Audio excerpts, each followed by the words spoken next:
Bismillahirrahmanirrahim. Assalamualaikum warahmatullahi wabarakatuh.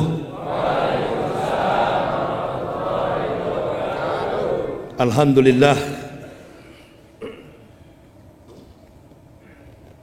Alhamdulillahillazi arsadal ukula illa tauhid wa hadaha wa auduha adilata wahdaniyati wa jallaha wa abtala bibarahinil haq subahal batil. Ashhadu an la ilaha illallah wahdahu la syarika wa ashhadu anna muhammadan abduhu wa rasuluhu allazi bil haq. Allahumma fasalli wa sallim ala imamil abrar wal muqarribin Muhammadin wa ala alihi wa sahbihil ansar wal muhajirin wa alaina ma'ahum birahmatika ya arhamar rahimin. Wa qala Allah ta'ala fil kitabil azizil karim, a'udzu billahi minasyaitonir rajim, bismillahirrahmanirrahim. Inna khalaqnal insana min nutfatin amsaj naftalihi faja'alnahu sami'an basira. Inna hadahinahu sabila imma syakira wa imma kafur. Aina atatnal lil kafirina salasila wa aklala wa sa'ira. Faqala Nabi sallallahu alaihi wasallam, kiwamud dunya bi arba'ati asa, bi ilmi ulama'i, bi adlil umara, bi syaqwatil agniya, bidakwatil fuqara'i. Ibu bapak, saudara-saudaraku rahimakumullah yang kami muliakan, panitia penyelenggara tabligh akbar dan momentum ukhuwah Islamiyah, Badan Kemakmuran Masjid Siti Aisyah Provinsi Jawa Tengah, imam rawatib, para halim, para ulama, tokoh-tokoh masyarakat, dan yang saya cintai, saya banggakan, ma'asyiral muslimin wal muslimat rahimakumullah.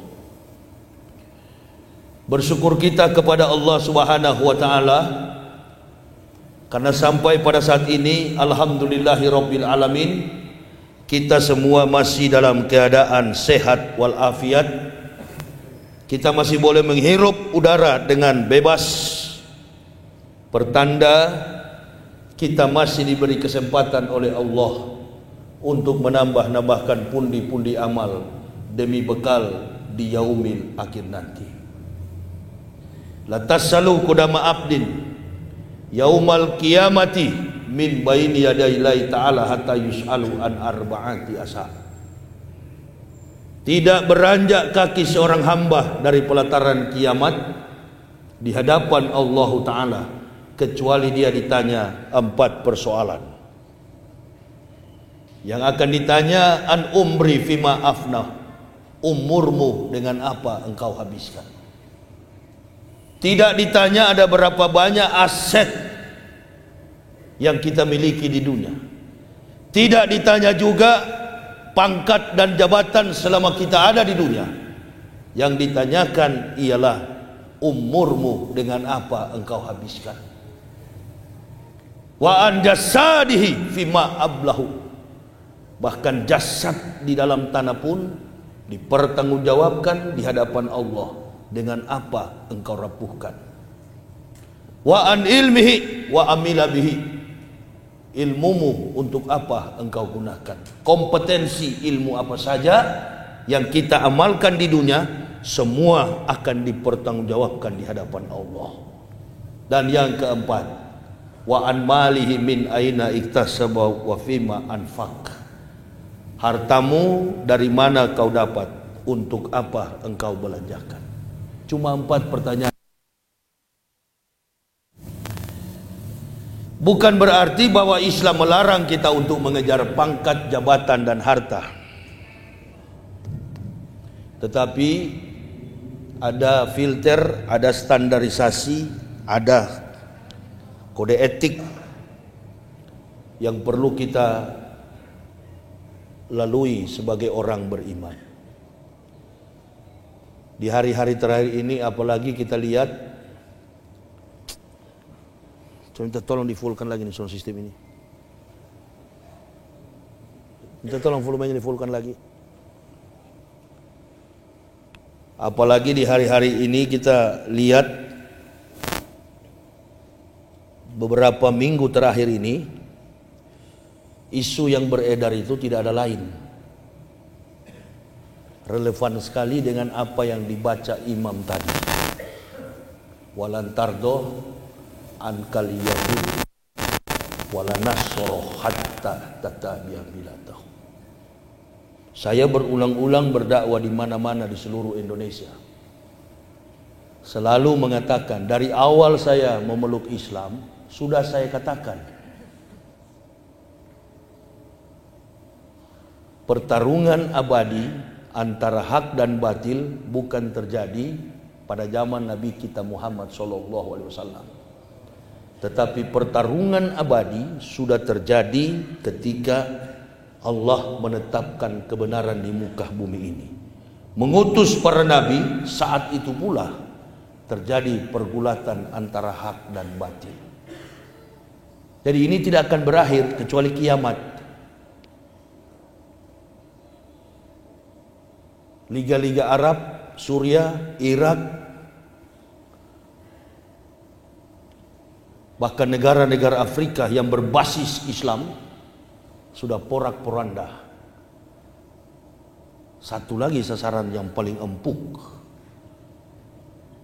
Kalau ini sudah hancur, benar kata Nabi SAW, Islam itu tinggal nama.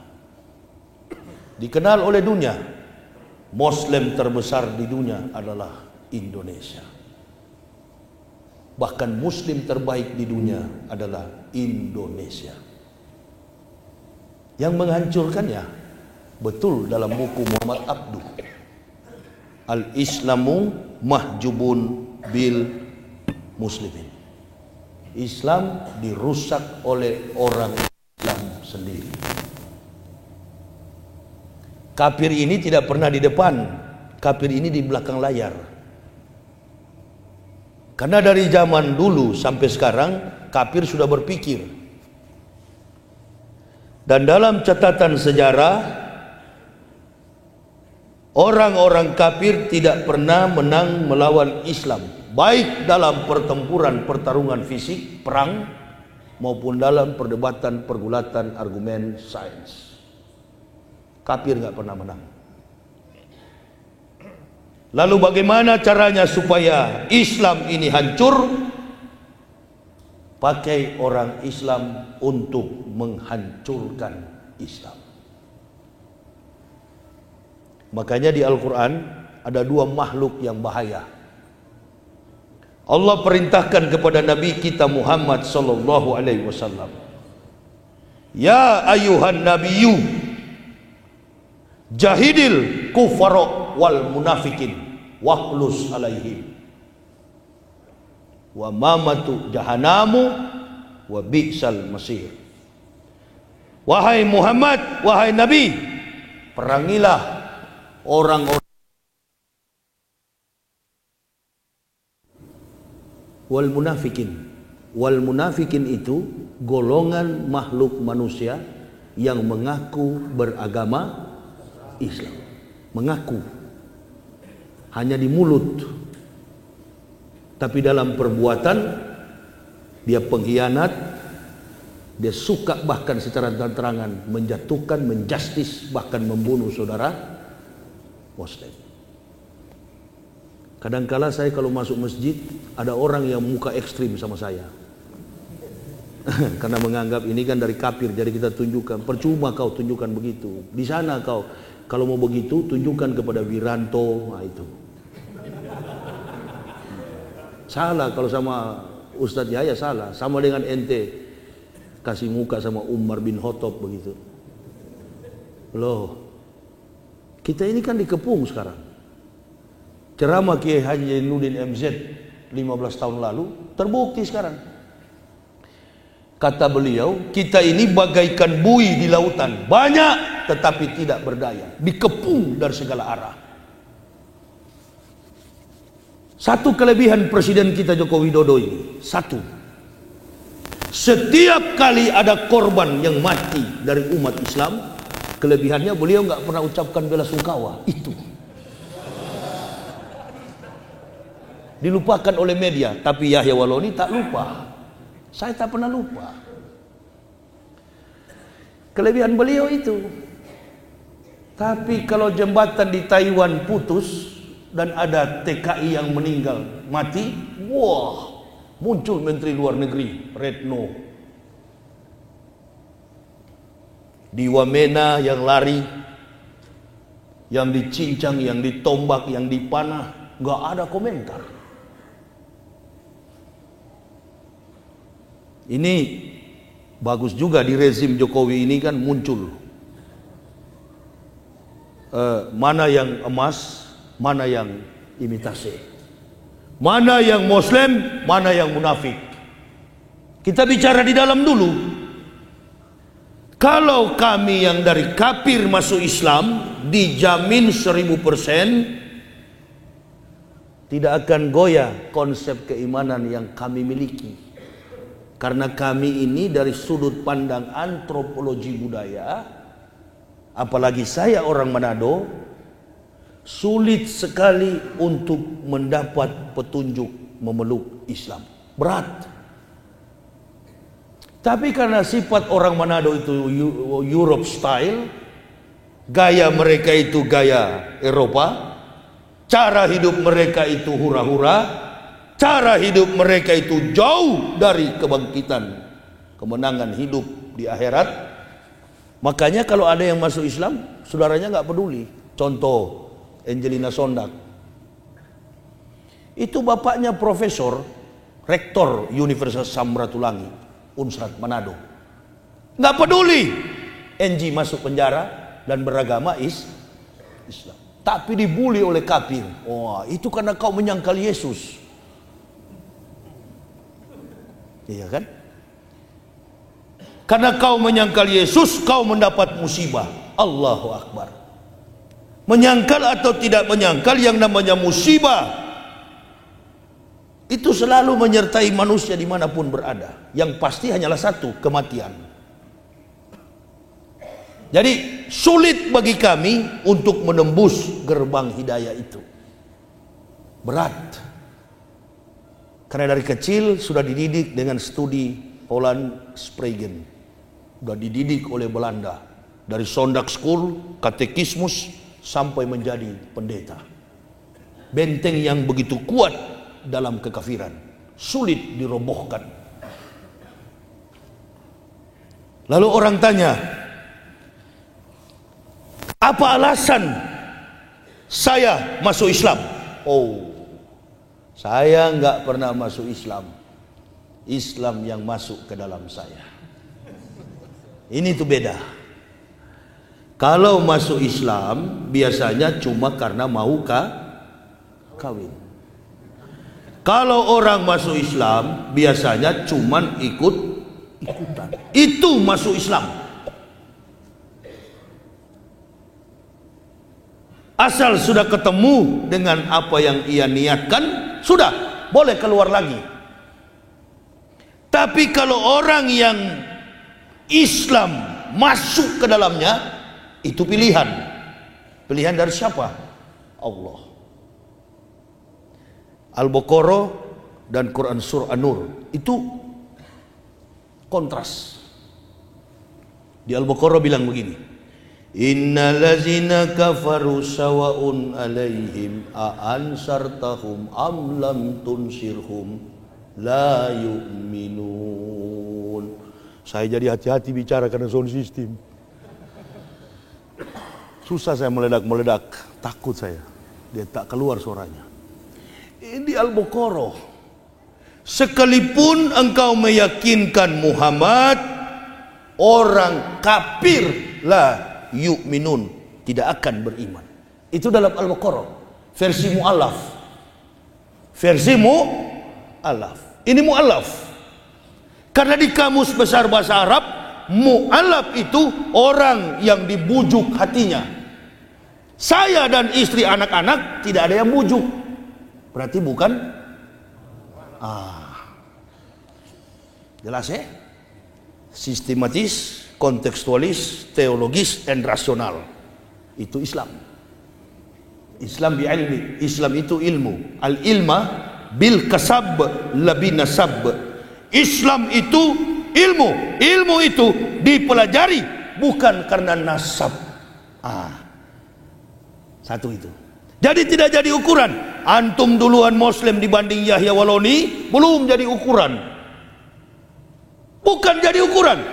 Ukurannya di mana?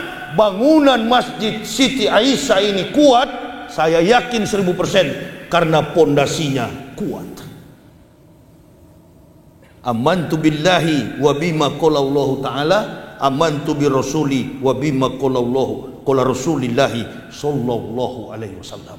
Amantu billah, beriman kepada Allah, wa bima qala Allah taala, dan mengamalkan apa yang diperintahkan oleh Allah.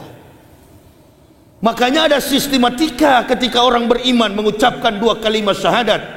Asyhadu an la ilaha illallah wa asyhadu anna Muhammadar Rasulullah. Tidak hanya beriman kepada Allah, tetapi dia juga beriman kepada Nabi Muhammad. Kalau sudah beriman kepada Nabi kita Muhammad sallallahu alaihi wasallam, berarti kita sudah beriman kepada 123.999 Nabi yang diutus Allah. Di dalamnya ada 25 Rasul. Masya Allah. Nabi itu ada 124.000, tapi 123.999 Nabi gagal. Coba panggil ahli sejarah, bibliologi, ahli sejarah, teologis, teolog, filsuf. Tidak ada nabi yang berhasil kecuali satu, baginda Rasulullah Muhammad sallallahu alaihi wasallam. Nabi yang terakhir gagal itu jaraknya 3.500 tahun dari Musa alaihissalam, Moses. Karena ini kitab Kristen ini suka dirubah-rubah. Musa diganti Moses, Daud diganti David. Makanya orang Solo banyak yang rubah-rubah nama. Isa diganti Yesus. Isa diganti Yesus. Saya aneh lihat orang berdebat di YouTube. Sampai sekali Zakir Naik pun menyebut Yesus itu Isa, berarti awam. Beliau awam, bukan ahli.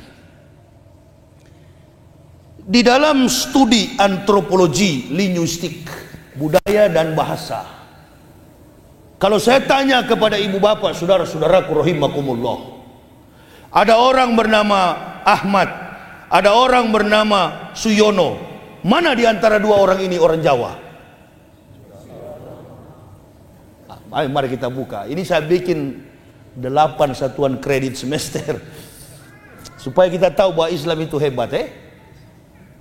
Ada dua orang, satu bernama Frederick, satu bernama Donald, satu bernama Saipul. Mana orang Indonesia? Saipul. Satu bernama Jesus, satu bernama Isa, satu bernama Joshua Hamasya. Mana Nabi yang ke-24 yang disebut dalam bahasa Arab Isa yang sebenarnya? Bingung akhirnya kan? Karena sudah terkonsep di dalam mindset kita. Bible Kristen itu kita anggap Injil, kita sebut Injil. Isa kita hubungkan terus dengan Yesus. Bahasa asli Isa itu, nama di kampungnya adalah Yeshua Hamashiach. Lahir di Bethlehem tanggal 6 sebelum Masehi. Dalam buku saya halaman 86, Profesor Dr. JLCH Christian Abineno, seorang teolog Kristen terkemuka, berkata, sampai hari ini kita tidak tahu secara persis tanggal, bulan, dan tahun berapakah Yesus itu dilahirkan. Lihat Abineno, ibadat jemaat dalam abad-abad pertama, Badan Perpustakaan Kristen BPK, Jakarta 1961 halaman 64. Yang berkata ini bukan Yahya Waloni. Yang mengatakan ini pendeta kaliber kelas dunia Abineno, teolog terkemuka di kalangan Kristen. Dia yang berkata, sampai hari ini kami tidak tahu secara persis tanggal, bulan, dan tahun berapakah Yesus dilahirkan. Berarti tahun 2006 Pak Maruf Amin, Ketua MUI, menurunkan fatwa menyebut Natal itu haram. Tapi begitu 2018 mau calonkan diri jadi presiden, dia berdiri di depan kamera lalu mengatakan, selamat hari Natal. Udah ngos-ngosan pula, selamat hari Natal. Dulu haram. Apakah menyebut selamat Natal itu haram? Saya tidak. Banyak jamaah yang WA ke saya, Ustaz, betulkah selamat Natal itu haram? Tidak. Tidak semudah itu mengharam-haramkan orang Islam. Tapi kalau kita lihat dari versi otak pendeta, mereka mengatakan kami tidak tahu secara pasti. Berarti bukan haram. Begitu kita mengucapkan selamat Natal bukan haram. Berarti sama-sama goblok dengan kafir. Mana lebih keras kira-kira? Keras boleh, tapi ilmiah, sehingga lawan tak mampu untuk membendung. Lapor polisi pun nggak mempan ini. Karena ini bukan saya bilang, saya cuma menyampaikan. Pendeta sendiri yang ngomong, tidak ada data secara persis. Tanggal 25 Desember itu adalah hari kelahiran anak dewa matahari. Perjalanan inilah yang mendorong saya untuk mencari tahu di mana letak kelahiran Al-Masih atau Yeshua Hamashiach. Dia lahir di Bait Lam, Bethlehem. Tanggal 6 sebelum Masehi. Romawi menjajah Yerusalem dari tahun 65 sebelum Masehi sampai 6 Masehi. Isa dilahirkan 6 sebelum Masehi. Nabi kita Muhammad dilahirkan 21 April tahun 571. Jelas kan? Sehingga kita di kalangan umat Islam ada yang merayakan Maulud Nabi. Nggak usah lagi kita bilang itu haram. Kalau antum tidak mau ikut, tidak apa-apa. Nggak apa-apa, itu kan syukur. Sedangkan Kristen saja yang salah dia rayakan Natal. Antum mau ngomong apa? Berhenti tuh menghina-hina sesama Muslim. Bidah kafir kepada sesama hanya memperkokoh benteng kafir itu. Makanya orang kafir mencari titik kelemahan di mana ada keretakan perpecahan antara ukhuwah Islam ini. Saya paling tidak suka kalau dengar ada penceramah yang suka menjustis sama Muslim. Karena saya suka kalau orang Islam itu bersatu. Saya bukan NU. Kalau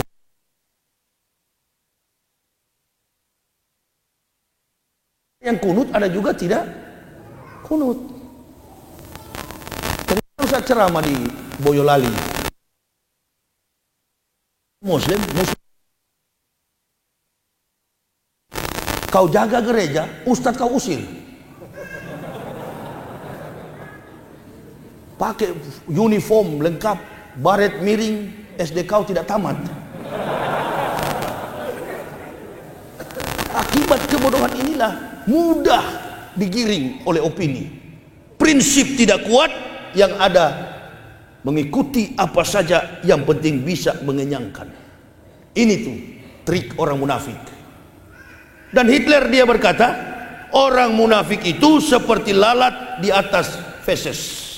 Dia berputar di atas feses, yang dia konsumsi adalah feses, tai. Saya sudah pensiun dari pemakan tai, sekarang ada yang ikut.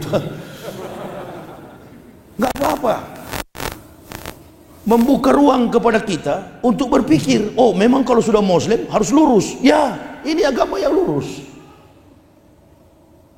Nggak boleh separuh-separuh. Ya ayyuhalladzina amanu udhulu fisilmi kafah. Masuk ke dalam Islam secara sungguh-sungguh, benar-benar.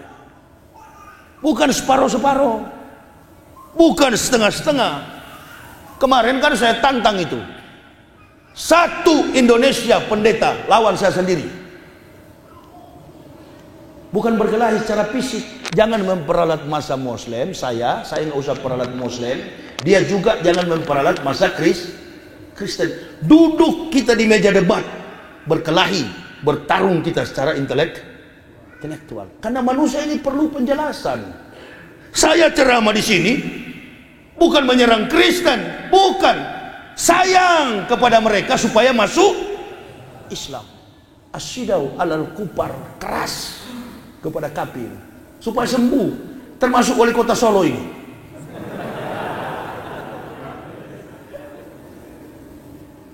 Jangan dengar, beliau ini kan sarjana, terpelajar sampai jadi pejabat. Masa mau dengar omong kosong pendeta?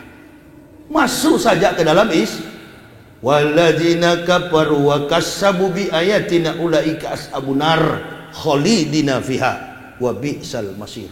Orang-orang kafir yang mendustakan ayat-ayat kami tempatkan mereka ke dalam neraka jahanam. Itulah seburuk-buruk tempat kembali. At-Tagabun. Jadi pendeta-pendeta itu orang yang memalsukan Alkitab, Bible. 200 tahun Isa sudah diangkat di langit keempat, baru kitab suci Kristen ini muncul. Nah ini, berdiri di atas spekulasi logika filsafat manusia. Maka ketuhanan yang mereka anut adalah ketuhanan filsafat, teori filsafat, spekulatif, filosofis. Dan semua rumus ketuhanan itu ada dalam 14 surat tulisan tangan Paul of Tarsus, Epistle Paulus, tulisan tangan Paul. Antum bilang itu Injil, buktikan kepada saya. Baik profesor Kristen maupun profesor Islam, buktikan kepada saya kalau ada Injil asli. Ada anak di Sumatera mengatakan, Ustadz, bapak saya punya kitab Injil asli. Allahu Akbar. Kapan dek bapakmu ketemu Nabi Isa alaihissalam? Kapan bapakmu ketemu Nabi Isa? Injil itu tidak terbukukan dalam bentuk buku begini. Enggak juga, enggak ada dalam mushaf. Enggak ada. Injil itu hanya ada pada lisan Nabi Isa alaihissalam. Di zaman beliau, kalau beliau pidato, tidak ada fasilitas handycam, alat perekam dan sejenisnya. Nggak ada. Misterius. Makanya orang Kristen membangun substansi esensial teologi Kristen itu dengan mengatakan dua kitab perjanjian lama, Old Testament and New Testament. Perjanjian lama adalah kitab bertuliskan bahasa aslinya Hebreu, Ibrani, dan bahasa perjanjian baru Greek, Yunani. Istilah Yesus itu istilah Greek. Harus ditelusuri baik secara antropologi maupun dalam konteks linguistik bahasa. Nah itu. Jadi Yesus itu diambil dari dewa silsilah Romawi kuno, Lesos Christos, dewa kesuburan Yesus. Apakah pernah ada nabi yang berasal dari keturunan orang Yunani? Itu satu. Kalau kita lihat Yeshua Hamasyah, ini rangkaian dari bahasa Ibrani yang nanti ada pada tahun 1947 ketika British London, Inggris menyerahkan kemerdekaan kepada Israel. Karena dia di bawah jajahan Israel di bawah jajahan Inggris. Baru ada bahasa Hebreu itu, bahasa Ibrani. Abjadnya memang hampir sama dengan Hijaiyah.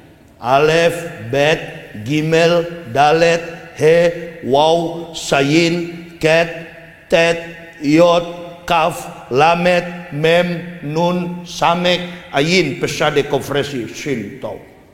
Penulisannya pun dari kanan ke kiri dan tidak menggunakan vowel, huruf hidup, semuanya konsonan. Atau dalam bahasa kita Islam ini ada kitab satu itu namanya sorogan atau gundul, kitab yang tidak mempunyai sakal.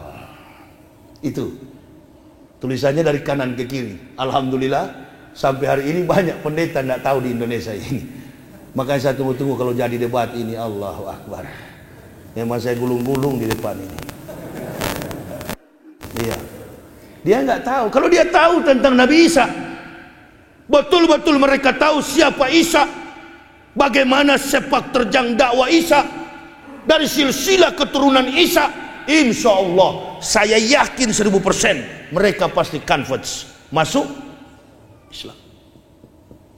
Tapi persoalannya karena tidak tahu, ini persoalannya, karena nggak paham. Menuduh-nuduh Muhammad ini adalah orang yang membawa Al-Quran, membuat Al-Quran. Mana mampu Rasulullah SAW.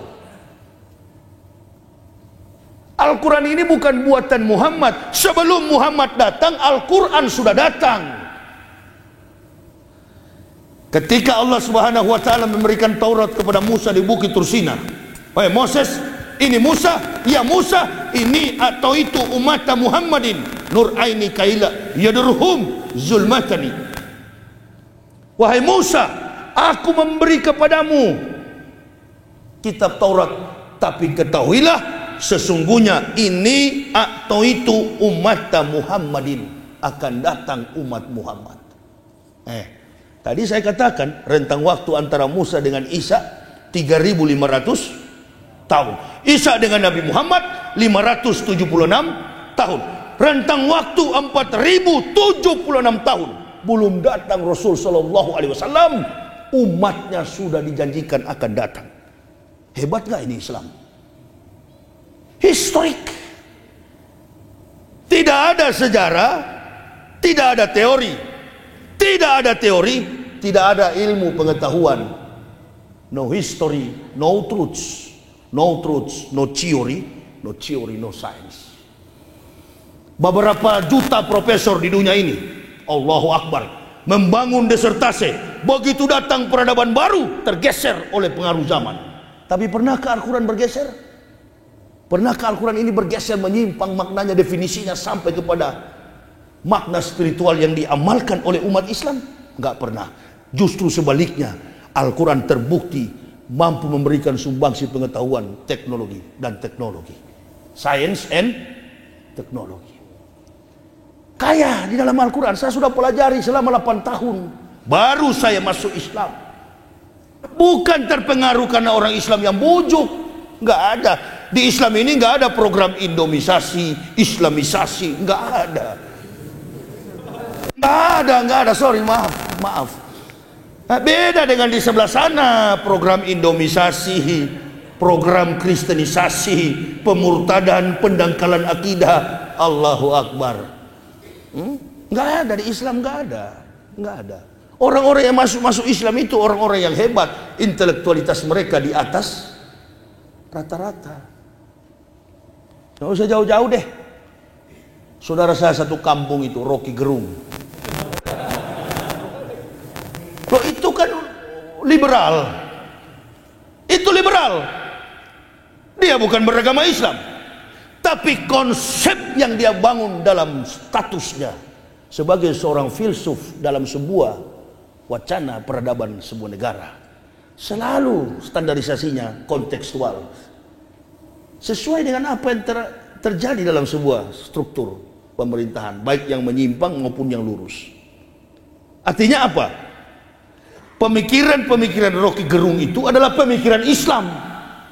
Sebaliknya dari kita, Allahu Akbar, sorban putih di kepala, otak kafir. Lalu saudara mau tanya, mana sebenarnya Islam yang asli ini, kan begitu?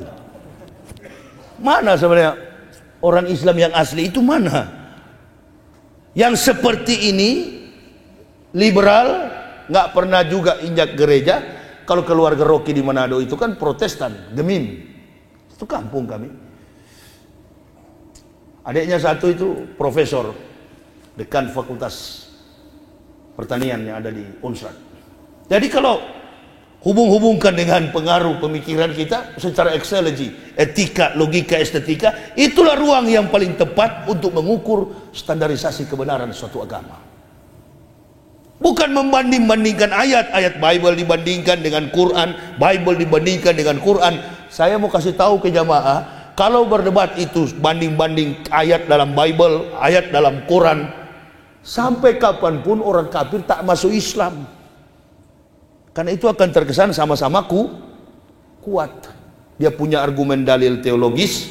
Di Islam juga kita punya dalil argumen teologis. Tapi kita mesti pakai cara Syekh Abdul Qadir Jailani. Menyanggah lawan, mengalahkan lawan dengan kitab lawan. Nah, kalau dia mau singgung soal Al-Quran, Allahu Akbar. Dalam Islam ini banyak yang punya kompetensi, kemampuan itu. Kesimpulannya, kitab Kristen itu standarnya adalah hadis yang dhaif. Paham kira-kira? Standarisasi, keaslian, legalitas daripada Bible Kristen, New Testament adalah hadis dhaif. Berhentilah kalian, hai orang-orang yang mengaku kristolog, berdebat, membanding-bandingkan Al-Quran. Lahudau rahmatul lil mu'minin, karena dia adalah rahmat sekaligus pedoman bagi orang-orang beriman. Gak boleh.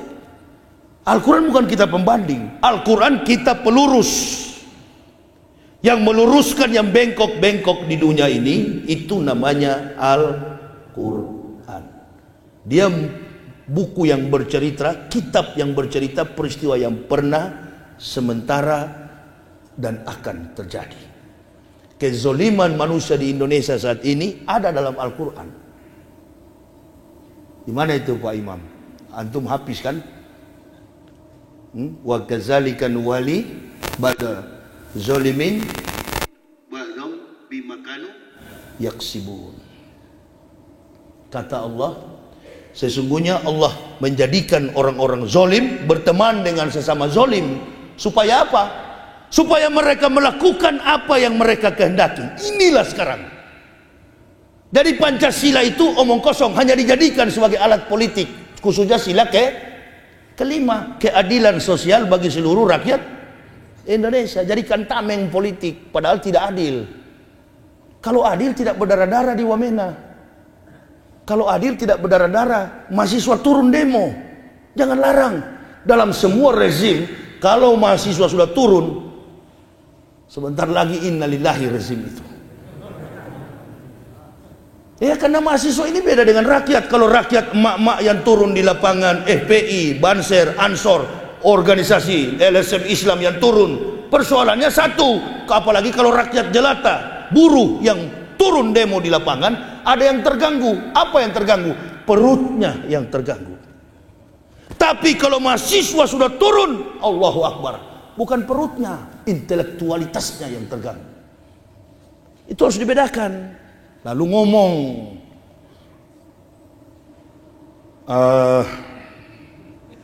RCTI, Metro Tipu, TV One sekarang juga sudah gabung. TV One konferensi pers. Kami sinyalir di balik demo mahasiswa ini ada Islam radikal. Ada Islam garis keras.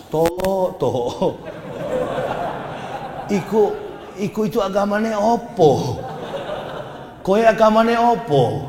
Hah? Pak Wiranto itu agamanya kok Islam dan jadi sasar. Mulai terbuka ya pikiran kita.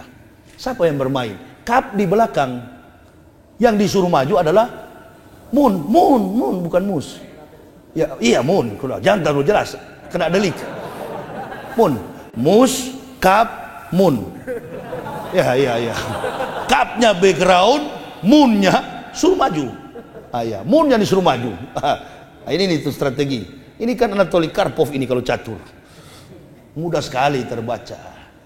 Apalagi saya dari sana. Memang pekerjaan saya dulu itu.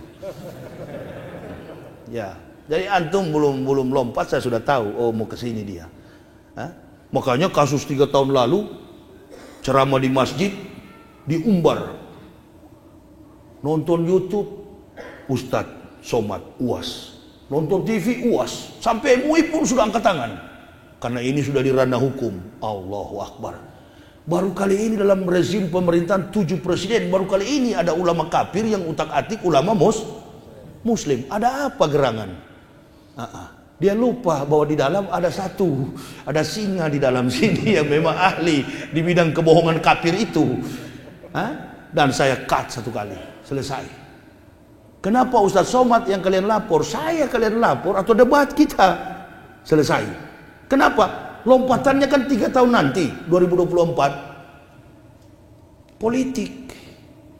Makanya saya bilang sama adik saya Ustadz Somad, sudahlah Ustadz, berhenti sudah baca-baca hadis, banyak baca buku Das Kapital, banyak baca buku politik. Persiapkan dirimu untuk 2024 jadi wapres.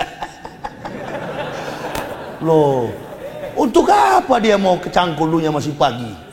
Pak Jokowi belum dilantik, sudah ada permainan orang kafir. Yang kedua, dia mengukur. Ini kafir ukur, masih kuat enggak Islam ini? Makanya dia muncul. Kafir yang mau menantang saya itu, Esra Soro. Dia muncul di TV, dia muncul di YouTube. YouTuber. Memang sekarang ini banyak orang cari makan pakai YouTube. Tadi saya mau dikasih saran sama ibu pewakaf masjid ini. Ustadz kalau boleh Ustadz bikin channel sendiri. Aduh nggak mau saya Bu, biar sajalah. Hidup dengan cara yang saya miliki, dengan hasil keringat dakwah. YouTuber. Ngapain YouTuber backgroundnya itu kafir semua. Nggak mau saya makan uang kafir. Saya makan uang kotak amal dari masjid. Amin ya robbal. Kalau dapat di warung sana tuh pecel lele Lamongan NU, Allahu Akbar, lele goreng jangan terlalu kering ya Mas ya. Sementara digoreng itip-itip matanya, bisik-bisik, ini Ustadz kayaknya Ustadz Yahya. Kalau sudah dengar begitu saya pura tengok tempat lain, gratis pasti ini. Ya itu, kalau masjidnya di pedalaman, saya pergi pecel lele Lamongan. Kalau agak tinggi, baru rumah makan Padang Muhammadiyah. 2 itu sajalah makanan saya. Sehat selama 13 tahun. Tidak memakan pemberian kafir. Haram. Nggak mau saya itu ikut-ikut. Biar aja dia itu yang ngomong-ngomong di YouTube. UAS. Ada tujuan apa? Dia mau ukur Islam masih kuat nggak?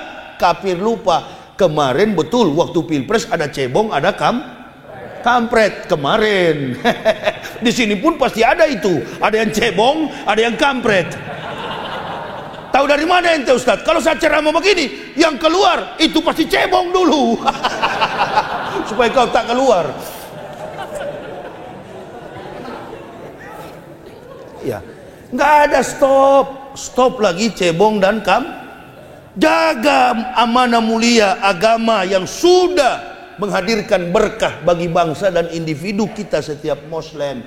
Antum jadi jenderal karena agamamu Islam. Antum jadi anggota senator parlemen karena antum beragama Islam. Antum menjadi menteri karena agamamu Islam. Antum menjadi presiden Pak Joko Widodo karena antum beragama Islam. Qul amarah Rabbi bil qis wa aqimu wujuhakum inda kulli masjidil wad'uh mukhlisina lahuddin kama ba'da akum ta'udun. Kalau sudah menjadi seorang muslim berarti harus adil. Umar bin Khattab pemimpin yang adil. Ini kan karena krisis keadilan negara kita ini. Yang disasar adalah umat Islam. Padahal umat terbesar Muslim di dunia, Indonesia, dan pemberi sumbangsi finansial terbesar negara adalah Indonesia. Muslim Indonesia. Metro TV kan pernah hitung itu. Bulan Ramadan kemarin. Pendapatan negara dari hasil umroh 200 sampai 200 lebih miliar per tahun. Belum lagi lil hajj, orang berhaji sampai nominal triliun. Orang-orang kafir ini ada sumbangan apa? Sumbangsi terbesar bagi negara ini adalah umat Islam. Jangan dihianati, nanti alam yang akan menghukum kita. Bencana apa lagi? Allahu Akbar. Kalau saya nonton, menangis saya, meleleh air mata saya. Allahu Akbar, ya Allah, ya Rabbi. Kesaksian para pengungsi, saudara-saudara kita dari tanah Jawa, dari tanah Minang, lari dengan anaknya berjilbab, girah untuk perang di dalam dada ini, jihad, menyala-nyala. Kapan ya Allah, kenapa harus begini? Kita yang mayoritas pemberi sumbangan terbesar bagi benteng kekuatan negara kesatuan Republik Indonesia, NKRI, adalah umat Islam. Kezoliman yang terjadi. Pak Jokowi sebenarnya nggak begitu orangnya. Dari wali kota dulu dia sederhana kok. Tapi yang di kiri kanan ini, yang beberapa kafir ini, Pak Wiranto juga nggak begitu. Tapi ada beberapa kafir di belakang ini, karena mereka ambisi untuk menguasai, menelan dunia. Kita orang Islam ada standar. Quran surah Al-A'la, qad aflahal man tazakka wa sakkara rasma rabbih fasalla bal tusirunal hayatad dunya wal akhiratu khairu wa abqa. Jadi tujuan kita adalah akhirat. Tujuan orang kafir adalah dunia. Modal dia kuat. Dia bikin supaya orang Islam itu memusuhi saudaranya. Masjid diinjak-injak. Bahkan kemarin sesudah Pilpres, ada yang naik ke masjid membawa seekor anjing. Jadi berani ini kafir-kafir ini. Jamaah juga tidak boleh bertindak melampaui hukum. Jangan terpancing. Ini pancingan semua. Ya, kita minta kebijaksanaan dari polisi, dari petugas, dari aparat. Yang begini mau diapakan oleh hukum? Karena keadilan itu kan sudah dijelaskan oleh Rasulullah. Dunia ini akan tertib. Kiwamud dunia bi'arba'ati asa. Tertibnya dunia bergantung pada 4 orang. Yang pertama, bi'ilmi ulama'i, ilmu para ulama. Ilmu para ulama. Nah, kalau ulama kira-kira sudah jadi politikus, siapa lagi yang mau sampaikan ilmu? Tadi kan saya lihat ada ibu-ibu ini. Coba tanya ibu-ibu ini, siapa mereka yang janda muda? Enggak, janda muda yang ditinggalkan suaminya karena pergi menikah.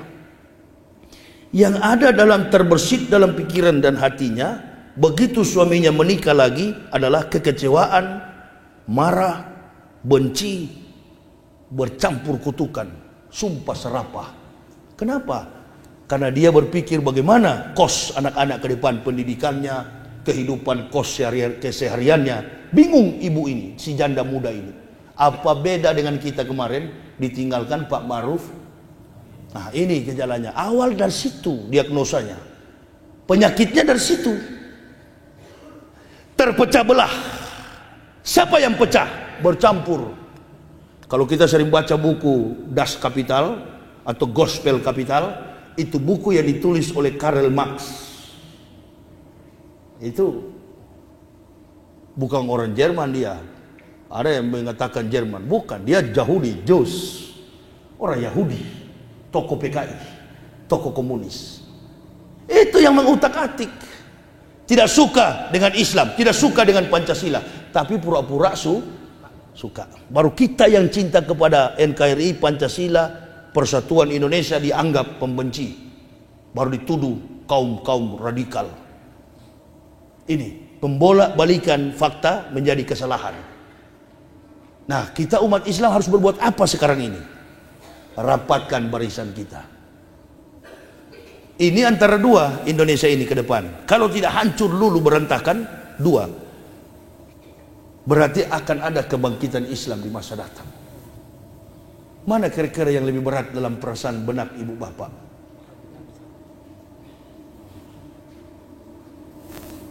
Kebangkitan Islam, kita harus lihat juga siapa kira-kira yang membangkitkan. Karena di lapangan ini sudah pada tiarap. Hari apa itu saya di Pontianak ya? Sebelum ceramah nyanyi lagu Pancasila, lagu Indonesia Raya. Dengan wakil bupati Kabupaten Mempawah. Habis saya baru usah somat masuk. Baru saya tembak betul-betul di situ. Karena yang bikin acara ini seolah-olah masih ada perasaan pilpres kemarin. Mengaku diri paling Pancasila. Begitu saya ceramah saya bilang ini justru bukan Pancasila, anti Pancasila semua ini. Tunjuk-tunjuk di situ. Berhenti itu karena mengacaukan sistem bernegara itu orang-orang itu. Dia pura-pura mencintai Pancasila, tapi membenci saudaranya sama-sama Muslim. Hah? Mana bisa kita mencintai orang kafir sementara orang kafir menghina-hina nabi kita, agama kita, Tuhan kita, mereka hina. Lalu kita berteman dengan kafir, mengatakan kafir baik. Enggak ada. Konsep orang kafir itu cuma dua. Bagaimana harta orang Islam itu berpindah ke dia, satu, dan bagaimana orang Islam ini tunduk murtad. Walan tardo ankal yahudu walan nasoro hatta tatabi'a milatahu. Itu yang ada dalam pikiran mereka. Enggak ada orang kafir baik itu, enggak ada. Sama bilang ada. Saya dari sana kok. Hah? Yang baik itu di Al-Quran sudah jelas. La tazidana as-sadanasi adawatan lillazina amanu liyahuda walazina asraku. Wala tazidana aqrabahum mawaddatan lillazina amanu allazina qalu inna nasra jalika bi anna minhum qisisina wa rubbana wa annahum la yastakhbirun. Kecuali ahli kitab yang mengatakan kami ini orang-orang Nasrani, mereka tidak lagi menyombongkan diri dan mereka mengakui kerasulan Nabi kita Muhammad sallallahu alaihi wasallam. Begitu dia masuk Islam, ahli kitab ini, maka Allah berikan hadiah besar sekali. Walau ana ahlal kitabi amanu wa taqaw lakafarna anhum sayiatihim wala adkalnahum jannatin naim. Diberikan surga yang penuh kenikmatan. Itu pendeta yang masuk Islam, saya dan keluarga. Amin ya robbal. Nah, berubah status. Masya Allah, dari ahli neraka jadi ahli surga. Dulu tuntun orang ke neraka, sekarang tuntun orang ke surga. Jadi saya tahu kemana jalan ke neraka. Antum belum tahu, saya sudah tahu. Gitu ya. Saya mau ke neraka, malaikat apa itu? Begitu di pintu neraka, Ridwan langsung WA ke Malik. Lik, ini rupanya keliru dia ke sini. Jadi jangan dulu katanya, over ke sana. Ini lihatnya Manado ini, tempat tanggal lahir 30 November, Manado 1970. Buang ke sana dia. Dia harusnya di neraka ini, Manado. Basis kafir di sana ya. Dulu, sekarang enggak.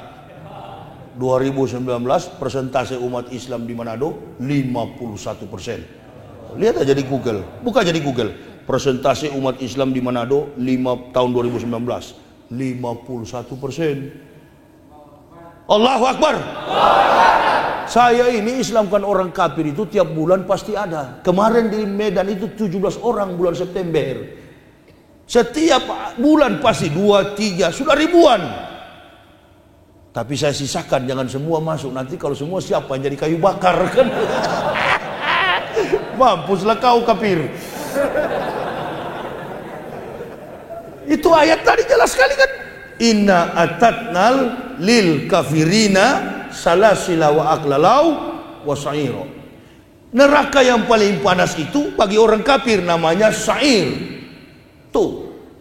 Jadi tidak boleh semua masuk Islam. Kalau semua yang masuk Islam, siapa yang di neraka? Kan begitu. Cuma kita berharap Pak Wali Kota masuk Islam. Amin ya robbal. Siapa nama beliau? Rudi Rudi Christianus, Stefanus, Robertus, Spiritus. Nah, ya kita doakanlah beliau wali kota supaya masuk Islam. Sekali-sekali lah. Oh, saya tidak senang Ustadz Yahya itu. Ya panggil saya ke ruangan antum, kita debat. Saya berikan petunjuk supaya beliau masuk Islam. Nah, kita jaga ini. Umat Islam ini umat potensial. Bagaimana kita mau bangkit ke depan? Ustadz-ustadz pada tiarap. Sebelum ke Solo saja saya kemarin lewat di rest area, pas Jumatan di rest area. Allahu Akbar. Konsep khutbah itu ya Allah ya Rob. Hanya menceritakan tentang isi perut, hanya menceritakan tentang sholat, hanya menceritakan tentang umroh, hanya menceritakan tentang haji. Sudah lewat itu dakwah tahun 60-an. Yang di pelupuk mata kita ini, dakwah yang perlu adalah bagaimana memberikan standarisasi kemampuan umat untuk selalu berjihad dan mawas diri. Hati-hati, bukan masalah kecil kita ini.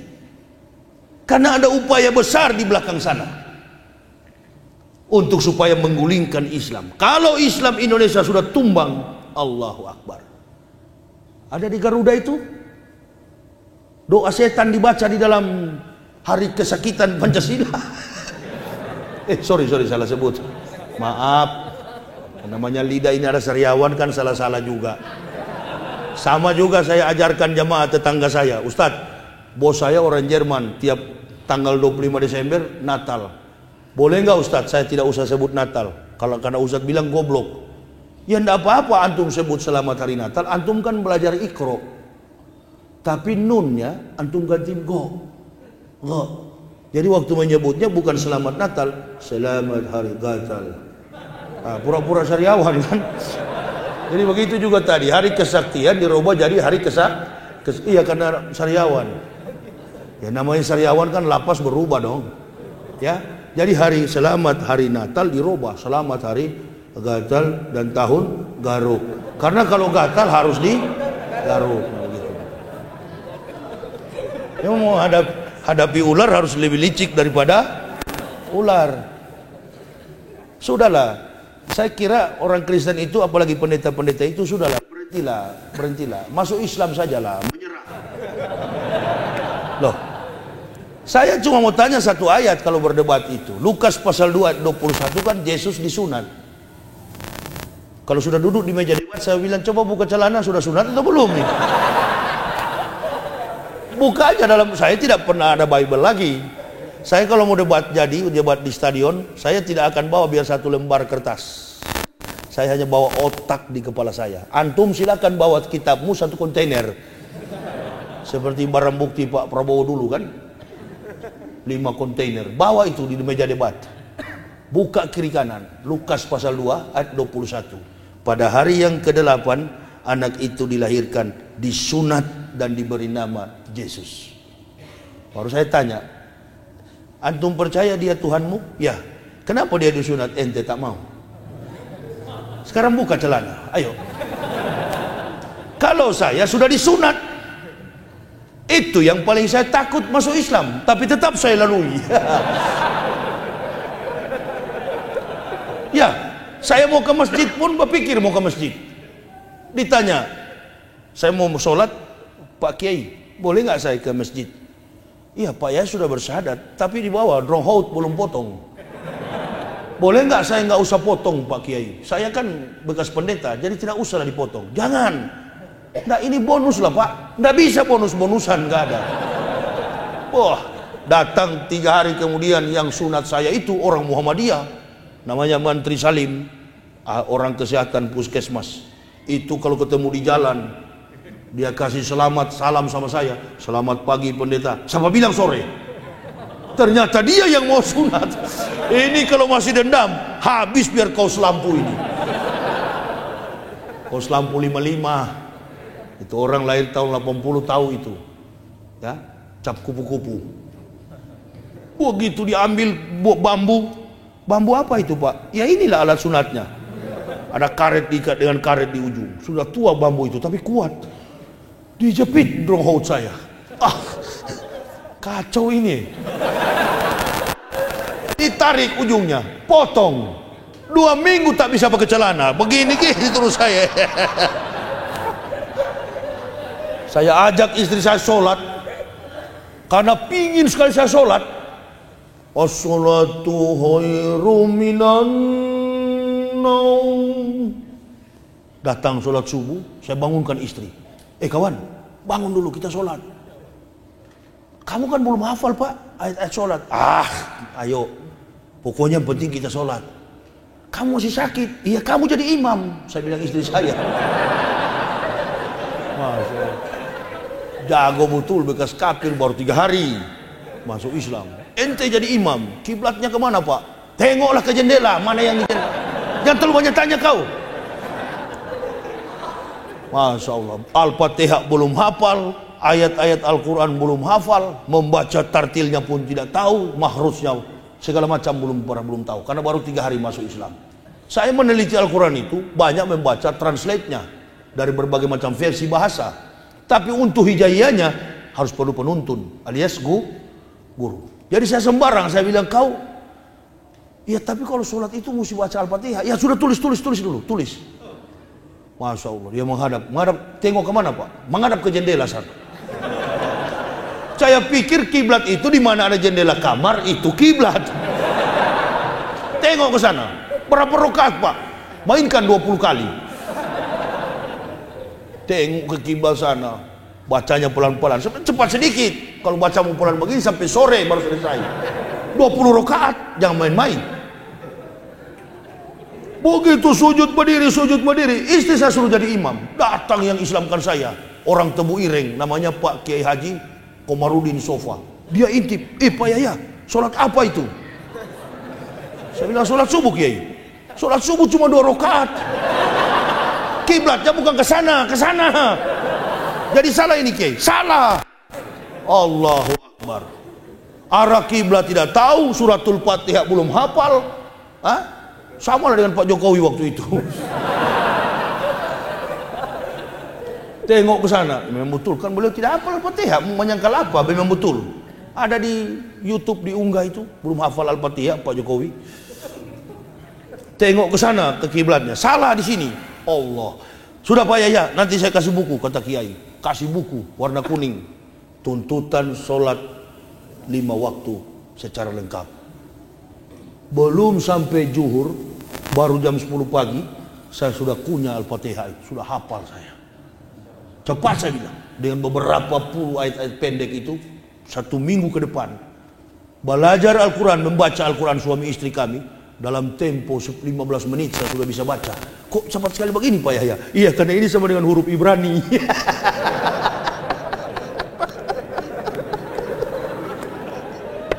Ini sama dengan huruf Ibrani Kiai, jadi saya tahu. Oh begitu ya, cuma di Ibrani tidak ada harokat. Ya, tidak ada harokat dalam Ibrani itu. Makanya tidak ada musabaqah tilawatil Kristen.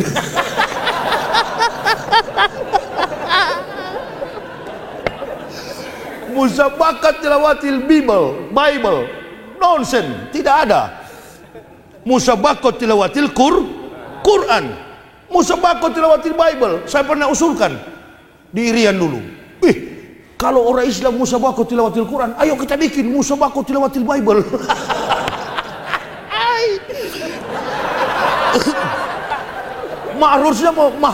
Maharusnya itu harokatnya mau tarik dari mana? Tulisannya bahasa Yunan, Rum, bahasa Yunani, Greek. Bagaimana kita mau tarik mahrusnya? Sedangkan menyebut pencipta saja mereka tidak ada lam tasjid, makanya mereka sebut Allah secara Latin menyebutnya Allah. Allama. Padahal dalam makhrus Hebrew and Hijaiyah Arabik dia kan menyebut Allah. Kan begitu. Dan karena dia tidak mau paham masalah itu makhrusnya, maka disebut Allah. Allah Bapa.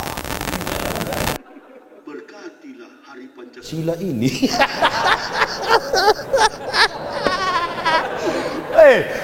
Ada tuh di YouTube itu dikirim sama saya.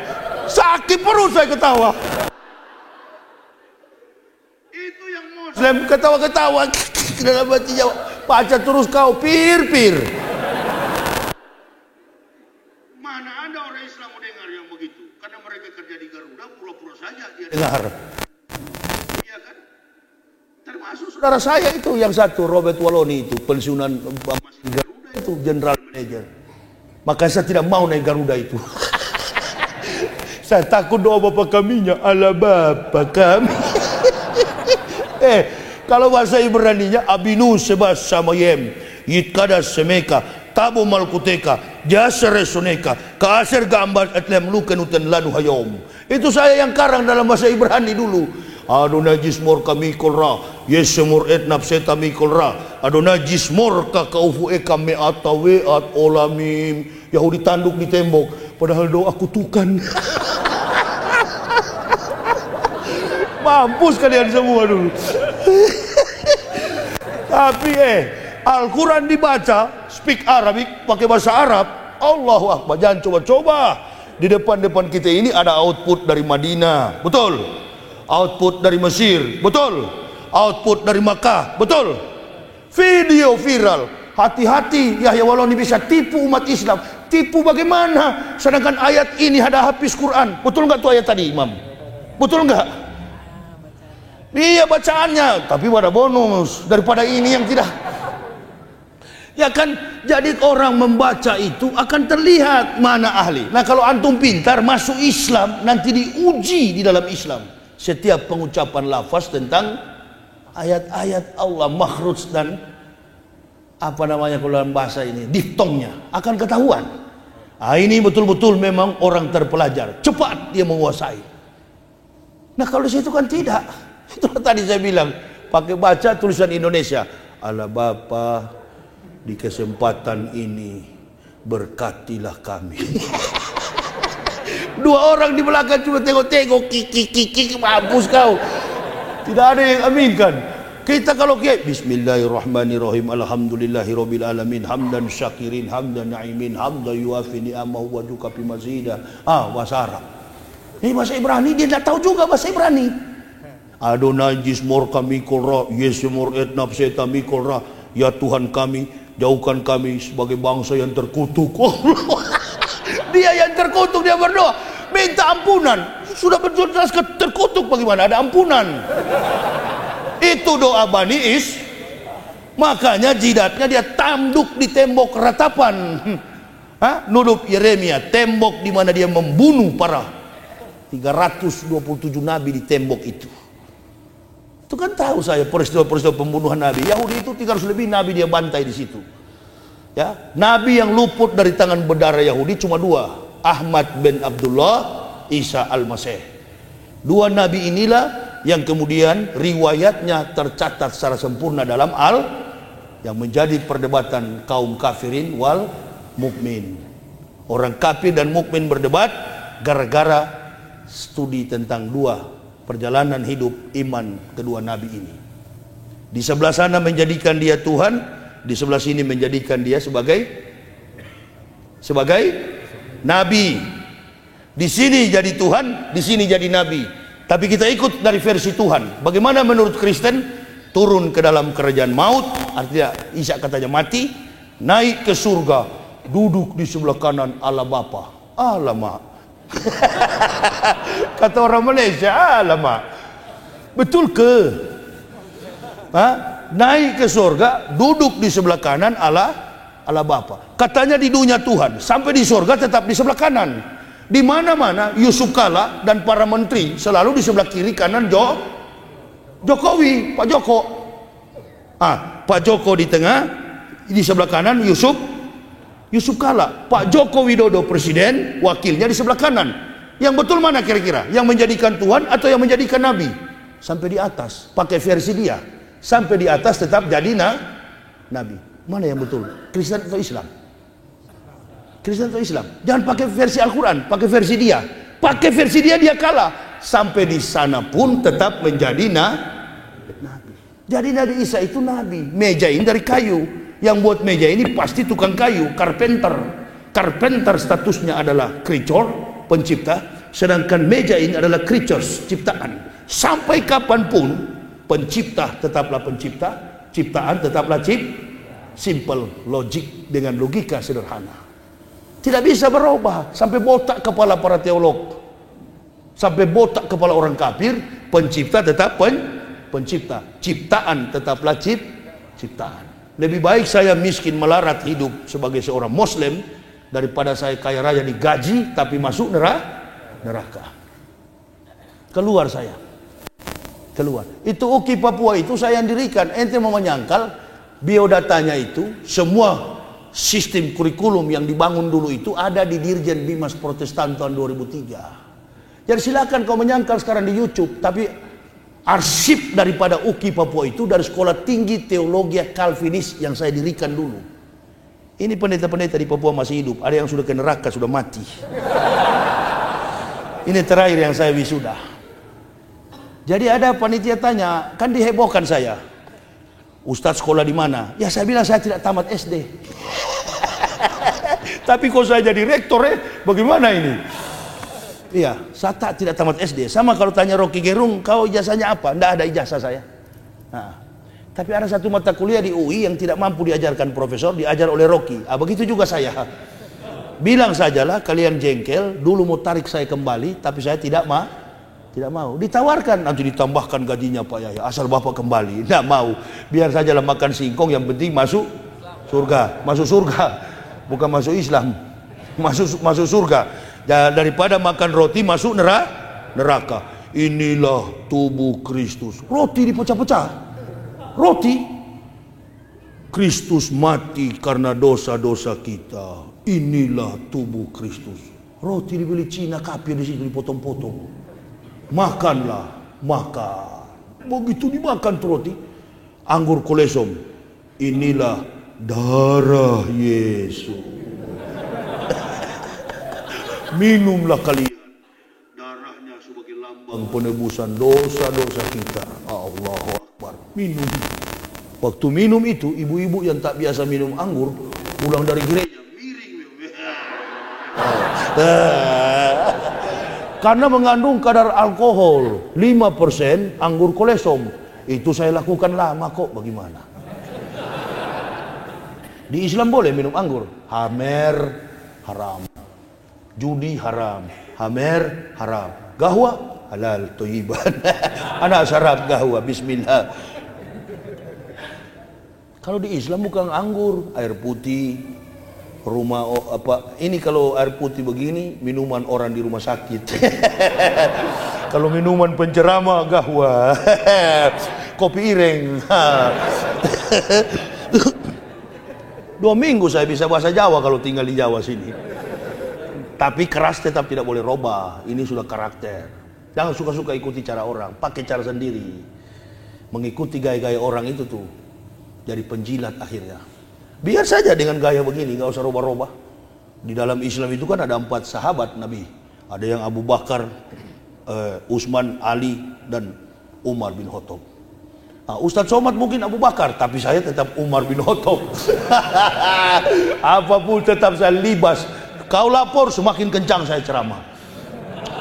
Yang lain kau sudah dilapor merayap masuk di kolong, ekornya termasuk. Saya kau lapor tambah kencang, begitu ya. Karena saya tahu bahwa ini bukan permainan dunia, bukan laporan yuridis. Laporannya harus vertikal. Salah sih pendeta-pendeta itu, harusnya jangan lapor UAS ke polisi. Lapor ke Yesus. Keluar dari ruang gereja. Assalamualaikum sus. Waalaikumsalam. Ada apa? Itu Yahya Waloni itu kurang ajar betul. Engkau kan adalah Tuhan. Iya. Lalu Tuhan kamu. Iya. Tolong tuh Yahya Waloni itu ya sus. Dia sering keliling Indonesia pakai mobil, biar mobilnya masuk jurang dan dia mati satu keluarga. Yesus bilang sulit juga karena aku kan Tuhan untuk kamu, bukan untuk dia. Mantap jiwa. Allahu Akbar. Nggak mempan. Oh, jadi ente bukan Tuhan untuk dia? Bukan. Kita kan Tuhannya Kristen, bukan Tuhan semua umat manusia. Artinya silahkan kau tuhankan apa saja, ya. Itu versi lakum dinukum waliyadin. Nggak mempan, lapor ke Tuhan. Waalaikumsalam Tuhan. Waalaikumsalam warahmatullah. Ada apa? Matius, Markus, Stefanus, Tetanus. Ini Tuhan, ini Yahya Waloni dengan Ustadz Abdul Somad ini sudah menyinggung agama kami. Nah, lalu coba Tuhan hukumlah lidah mereka itu, apalagi itu Yahya Waloni itu. Coba kalau dia bawa mobil biar di tol Solo. Tol itu juga kan yang bangun Pak Jokowi. Kebetulan Pak Jokowi kan senang sama kami. Karena kami kan kemarin waktu Pilpres semua pilih Pak Jokowi, Tuhan. Tuhan jawab, jangan. Kamu itu kan kafir. Di mana Tuhan? Ya, baik di kitabmu maupun di kitab Al-Quran. Coba kamu buka dalam Markus 23 ayat 9. Kata Tuhan. Markus berapa? 23 ayat 9. Kamu bawa Alkitab enggak? Bawa Tuhan. Ya buka. Karena ini Alkitab kemana-mana kan pakai kitab. Pergi ke gereja hari Minggu. Awas, tunggu hari Minggu Bu ya. Ibu lihat nanti. Rok pendek, kitab tebal begini. naik bukan naik mobil, motorcycle. Sudah miskin, kafir lagi. Kalau kita orang kaya, Indonesia ini jangan ente bilang Papua yang kaya, jangan bilang Kalimantan yang kaya, jangan bilang Riau yang kaya, Aceh yang kaya, Sumatera yang kaya. Bukan, yang kaya adalah orang Islam. Tidak ada itu. Coba kalau orang Islam tidak ada. Mati negara ini, tidak ada kekayaan dilimpah ruahkan oleh Allah Subhanahu wa taala. Buka Markus 23, apa bunyinya? Jangan seorang pun di dunia ini kamu panggil Bapak. Hanya satu Bapamu, yaitu Dia yang di surga. Kamu tahu siapa yang bicara itu? Ya. Siapa? Yesus. Nah, kalau Yesus yang bicara begitu, Dia Tuhan atau bukan?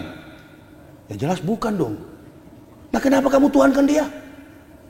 Coba kamu buka Al-Quran. Di mana? Al-Maidah. Laqad kafara allazina qalu innallaha masihun ibnu Maryam. Kafirlah orang-orang yang berkata Isa anak Maryam adalah Tuhan selain Allah. Sudah jelas? Sudah. Berarti saya kafir ya? Iya, kamu kafir. Dua perbandingan ayat dari dua versi Bible yang berbeda. Yang benar adalah Al-Quran sebagai pelurus. Ente di sana yang salah, Al-Quran yang meluruskan. Jangan dijadikan sebagai Kalau saya nonton Zakir Naik pun itu bukan ahli debat, bukan, dia apologet. Dia bukan kristolog, dia apologetik. Orang yang mempertahankan keyakinan tidak secara eksklusifisme itu adalah apologetika, bukan kristolog. Kristolog itu mata kuliah di Kristen, mempelajari tentang antropomorfisme, bentuk-bentuk fisik antropos yang ada pada orang yang bernama Yesus atau Isa Al-Masih atau Yesus Masya. Studi tentang fisik, reinkarnasi Kristus, Tuhan yang menjelma menjadi manusia, atau Tuhan turun pangkat jadi orang naik pangkat jadi Tuhan. Nggak bisa. Semuanya itu harus dikaji secara historis kritis berdasarkan panduan ayat-ayat yang menceritakan tentang sejarah. Di dalam kitab Al-Quran pun Maryam berserta anaknya ditulis dalam Al-Quran, surat Maryam. Nah, menunjukkan bahwa pelaku sejarah hidup dengan orang yang diceritakan dalam sejarah. Itu yang namanya kebenaran. Pelaku sejarah identik dengan sejarah yang dilakukan. Saya kira itu. Mudah-mudahan ini bermanfaat. Insya Allah besok kita jumpa lagi. Kalau kurang jelas, inilah data-data kepalsuan kitab Kristen yang sudah saya pelajari. Bagi jemaah mungkin yang ingin mendapati buku ini biodata saya secara lengkap. Dan di dalam sini juga saya mewisudahkan para pendeta. Ini dokumen saya waktu pendeta. Saya terdaftar sebagai pendeta pada GKI di tanah Papua. Silakan. Makanya kok tidak ada pendeta dari Papua yang marah saya. Yang marah justru dari Nusa Tenggara Timur. Esra Sorow, orang masuk Islam dia marah. Ini kafir ini tahun 2007 dia bilang katanya Yahya Waloni lari debat dengan dia di Surabaya. Kapan pernah terjadi itu? Dasar pembohong. Nggak pernah ada pendeta yang berani. Sekarang saya tantang satu Indonesia. Saya tantang satu Indonesia berdebat di Istora Senayan, Jakarta. Jangan di Surabaya, jangan di Solo, kecil. Istora Senayan, Jakarta. Saya tidak perlu pendamping kalau debat, karena saya ahli di bidang itu. Saya tidak akan menggunakan Al-Quran untuk menyanggah argumen kafir, saya akan menggunakan kitab dan argumen dia sendiri untuk mematahkan dan mengalahkan sekaligus konsep ketuhanan yang mereka imani. Saya nggak perlu pendamping dari pihak siapapun. Adapun pendamping saya hanya satu, Solahuddin Hasibuan, Ustadz yang di Palembang, output dari Gontor. Itu yang mendampingi saya. Tapi beliau tidak boleh bicara karena ini bidang saya. Itu bidang saya ini nggak sembarang juga orang bisa tahu. Jadi ada bilang, oh banding sini, ayat sana dibanding dengan Al-Quran. Itu bukan ahli, itu debat awam, hanya membaca. Sama dengan kita orang Islam bilang begini, kalau dia Yesus itu adalah Tuhan, ini argumen awam dan mudah sekali patahkan oleh pendeta kalau argumen itu. Kalau dia Tuhan, kenapa dia disalib? Kenapa dia berteriak Eloi Eloi lama sabachthani? My Lord, why you have forsaken me? Kenapa ya Tuhanku, mengapa kau tinggalkan aku? Kalau debat dengan pendeta, doktor, profesor, kaliber, dia akan jawab, yang kami imani dia Tuhan, bukan kemanusiaan dia yang tersalib, tetapi keilahian yang bersembunyi di dalam manusia Yesus. Antum mau tanya apa lagi kalau sudah begitu? Makanya jangan pernah akui Yesus adalah Isa. Isa adalah Yesus. Kita orang Islam dari Makkah Madinah sampai ke ujung-ujung dunia, masuk ke rumah orang Islam, nggak ada foto Nabi Muhammad. Betul? Kenapa Nabi Muhammad tak punya foto? Karena di zaman beliau tidak ada tukang foto. Kalau di zaman Rasul tak ada tukang foto, bagaimana mungkin ada Nabi yang 576 tahun ada fotonya? Bule dari mana jadi Tuhan ini? Loh iya, tadi kan saya sudah bilang Saiful identik dengan Indo. Nah sekarang gambar yang di poster itu siapa? Antum mau tahu? Yang bermain pada film The Passion of the Christ, yang dirilis di Yerusalem, kemudian ditolak oleh rabi-rabi Yahudi Ortodoks. Siapa dia? Mick Gibbon, William Steve, yang bermain pada film The Passion of the Christ. Tidak identik dengan orang Timur Tengah, lebih identik dengan orang Belanda, American, orang Amerika, orang Belanda, artis Yugoslavia, artis Selandia Baru, New Zealand, artis Prancis, yang digambar-gambarkan. Kalau di Eropa, kalau di Afrika, Tuhannya seperti orang Jawa.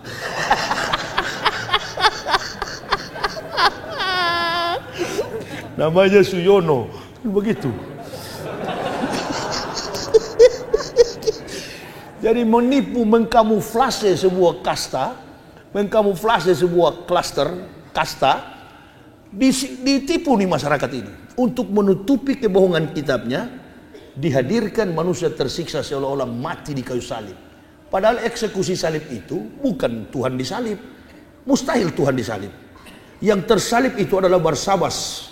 Yang menyalibkan adalah eksekusi di Golgota. Golgota itu artinya Bukit Tengkorak. Bukit Tengkorak sudah digunakan oleh Romawi dari tahun 65 sebelum Masehi. Penjahat-penjahat kelas kakap disalib di atas sampai runtuh dagingnya, tulang-tulangnya retak, tumbang di situ. Tapi tidak ada Al-Masih disalib di situ. Kalau betul Isa Al-Masih disalib di situ, yang pertama kali beragama Kristen bukan orang Asia, Afrika, Amerika, Eropa. Yang pertama kali beragama Kristen pastilah orang Yahudi. Apalagi dikisahkan dalam New Testament itu, tanah terbelah dua, orang mati bangkit kembali. Kalau debat saya mau tanya, nih orang mati yang bangkit apa pulang kampung atau bobok lagi? Hei, setiap peristiwa besar pasti ada monumen peringatan. Pasti di mana-mana ada peristiwa besar. Saya lewat di kota Solo ini kemarin tadi mau cari laundry, masuk ke kota Solo sana, ada gambar Soekarno duduk membaca. Taman Manahan atau apa itu?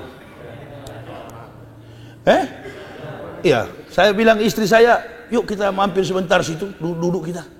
Jangan Pak, kamu itu banyak orang kenal, apalagi dulu kau hantam-hantam Megawati. Iya juga ya. Ada Soekarno duduk, berarti ada filosofis yang tergambar dalam kisah storynya. Mungkin di situ dia pernah membaca. Atau mungkin Soekarno identik dengan buku, memberikan ironis kepada penduduk kota Karanganyar, Solo, Manahan, di sini, supaya pintar membaca, harus rajin membaca, jangan pemalas.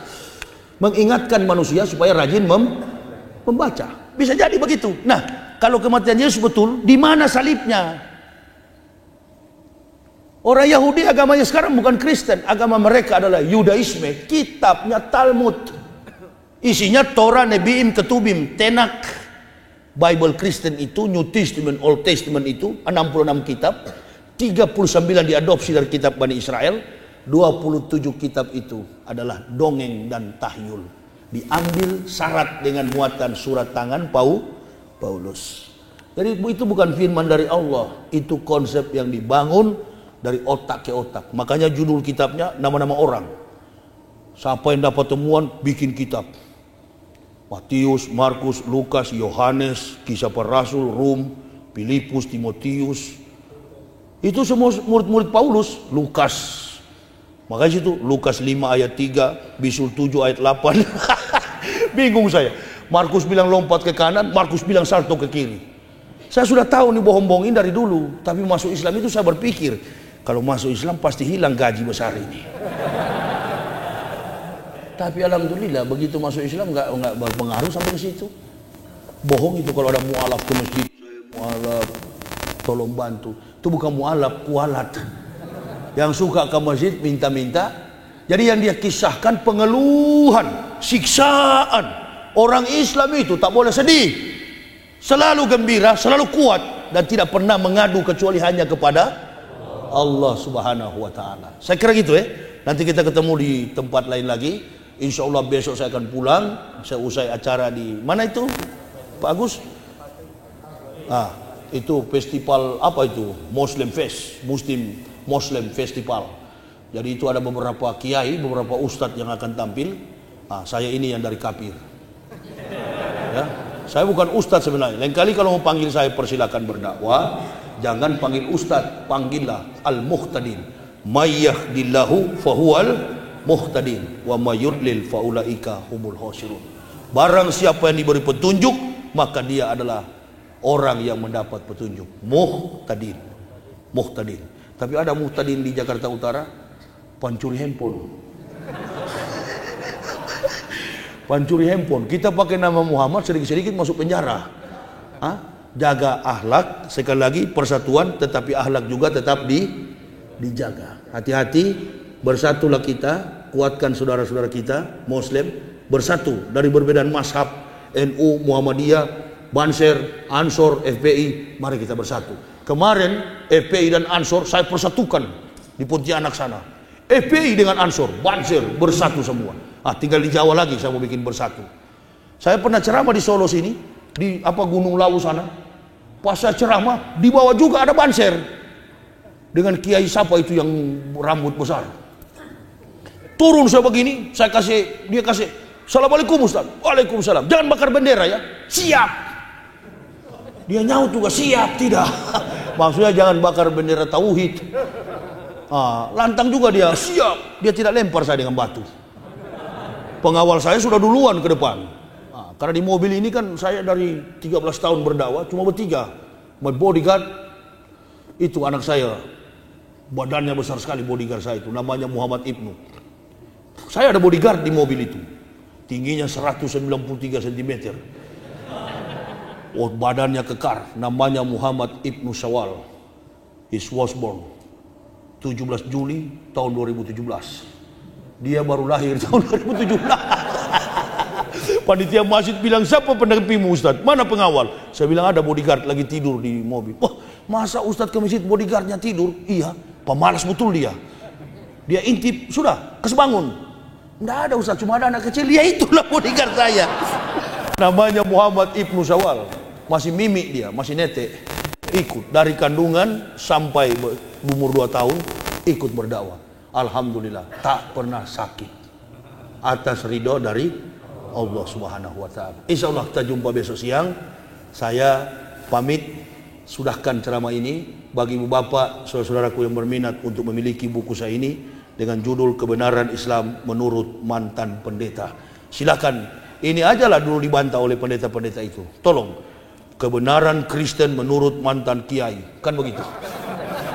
Tidak ada Ustadz Kiai pernah murtad, itu nggak ada, bohong kosong itu. Ya, kita jumpa besok hari jam 10 pagi di Muslim Festival. Saya akan ceramah dan langsung menuju pulang ke Jakarta. Terima kasih atas segala perhatiannya. Opo iku. Kalau tanya jawab tuh buku tidak laku nanti. Oh bisa. Coba berapa orang, Bang? Berapa orang mau bertanya? Oh iya boleh. 3 ya, batasi ya. 3 ya. 3 yang mau bertanya, tafadhol maskuran. Bismillah, ada 3. Iya. Ada 3 ya. Ini di depan dulu. Ya. Depan dulu. Ya langsung Pak, langsung. Ya. Satu-satu ya. Nah. Terima kasih. Assalamualaikum warahmatullahi wabarakatuh. Waalaikumsalam warahmatullahi wabarakatuh. Kan dalam At-Taubah 31 kan disebutkan bahwa orang Nasrani itu menyembah para rahibanya, antaranya juga menyembah Nabi Isa. Ya, itu mohon dijelaskan prosesnya seperti itu, kenapa dan contoh-contohnya. Terus yang kedua, saya dengar ada rencana debat antara Dr. Yahya Kaloni dengan pendeta Esa Solus. Oh saya takut kalau itu, tidak berani saya. Itu kapan dan di mana? Terus kemudian nggak jadi, saya takut Pak kalau itu. Nggak, yang pertama aja saya mau jawab dulu. Apa konteks fakta yang membuat orang Kristen menyembah dia, menyembah untuk nama Yesus itu, mengucapkan nama Yesus itu dari makanan, dari ucapan hari-hari, bahkan kalau kita umpama kaget, Allahu Akbar. Kalau dia tidak, darah Yesus. Itu tuh. Karena darah Yesus tadi itu saya bilang dia mati, darahnya menebus dosa-dosa manusia. Jadi otaknya itu dicuci untuk menutupi kebohongan teori ajaran mereka palsu, kitabnya palsu, maka dijadikan orang seolah-olah tersiksa di salib, lalu untuk meruntuhkan psikologis orang Kristen supaya sujud fanatis terhadap ketuhanan Yesus. Jadi penyaliban itu nggak pernah terjadi. Di Israel pun tidak ada itu, bohong. Karena kalau betul berarti orang Israel agamanya Kristen.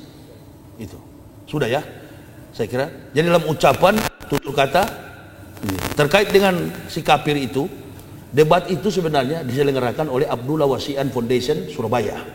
Gagal, ada WA ke saya karena Esra berkoar-koar di medsos, akhirnya batal. Nah, adapun yang beredar di luar-luar itu buatan Esra sendiri. Dia buat sendiri seolah-olah debat di TV One.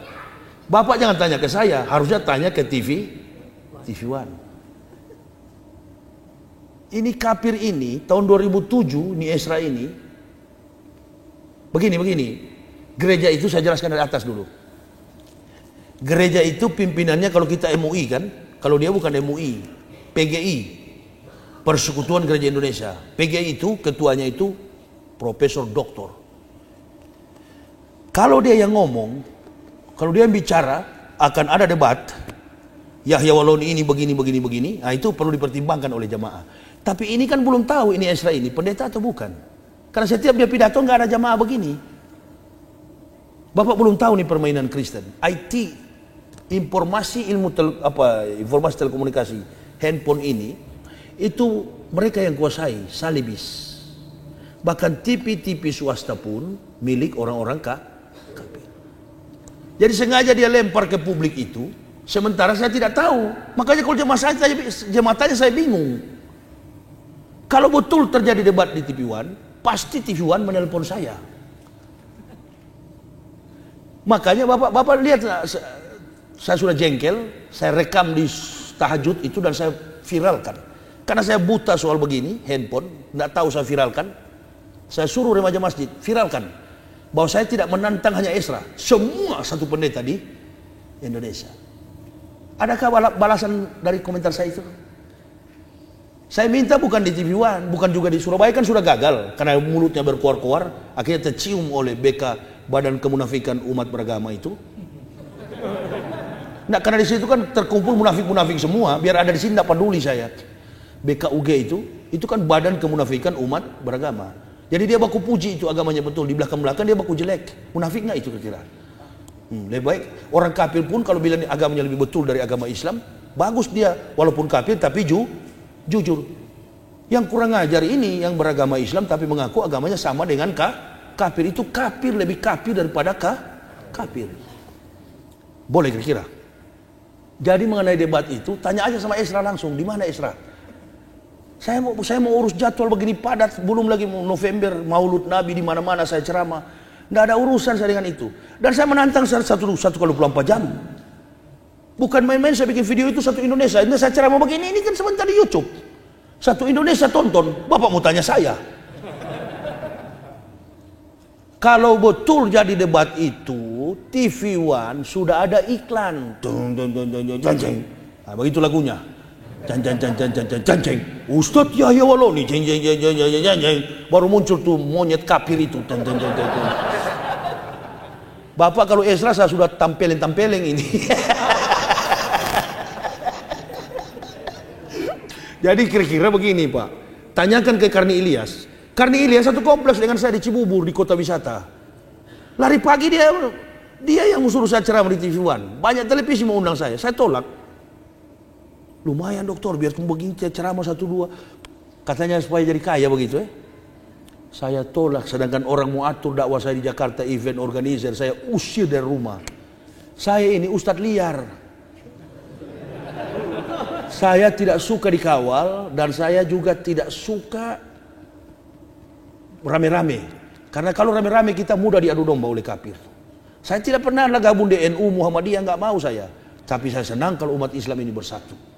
Allahu Akbar. Saya yang persatukan Bashir dengan FPI di Sumatera Riau itu. Karena saya ceramah, saya bilang jangan kalian saling berkelahi, sayang menyayangi. Justru kelemahan kita di situ. Jadi mengenai saya debat dengan si kafir itu, tanyakan langsung ke TV One proseduralnya. Betul nggak nih Yahya Waloni jadi dengan si kafir ini debat di TV One? Karena saya menantangnya di Istora. Saya nantang seluruh Indonesia kok, bukan cuma dia. Masuk dia, jangan sampai lepas, saya bilang begitu. Ada viral nggak itu? Video saya itu yang menantang itu. Ada viral nggak itu? Nah itu kan saya tantang, bukan cuma Esra. Esra itu bukan kalah saya Pak. Dulu kalau waktu saya masih pendeta, jauh. Dia nggak usah lawan saya lah. Satu malam saya didik santri SMP atau SMA saya didik, lawan Esra besok kalah Esra. Bapak mau tahu nggak di kepala saya ini ada 13.600, cuma 13.677 pertanyaan. Saya nulis buku ini Pak, setebal 400 halaman begini, sudah ada 19 judul buku. Cuma karena saya tidak ada donatur dalam Islam untuk mencetak, dan saya tidak mau mengeluh. Saya satu-satunya pendakwah yang tidak pernah mengeluh kepada pengusaha Muslim. Boleh tanya kalau ada. Saya berjalan dengan iman, tidak pernah saya ada donatur. Kemana-mana pun kami datang dengan biaya sendiri. Kalau ada diberi, saya alhamdulillah kami terima. Tapi mengeluh, Islam tidak mengajarkan tangan di bawah, Islam mengajarkan tangan di atas. Makanya saya bilang, kalau ada mualaf yang minta-minta di masjid, bukan mualaf, kuwalat. Nah makanya saya bawa buku itu, karena saya sudah, mobil saya ini dari Jakarta, saya sudah coba pakai air wudhu di masjid Saya pakai air wudhu, saya taruh di mesinnya, tidak hidup tuh mobil, saya starter. Oh rupa-rupanya dia pakai Pertalite.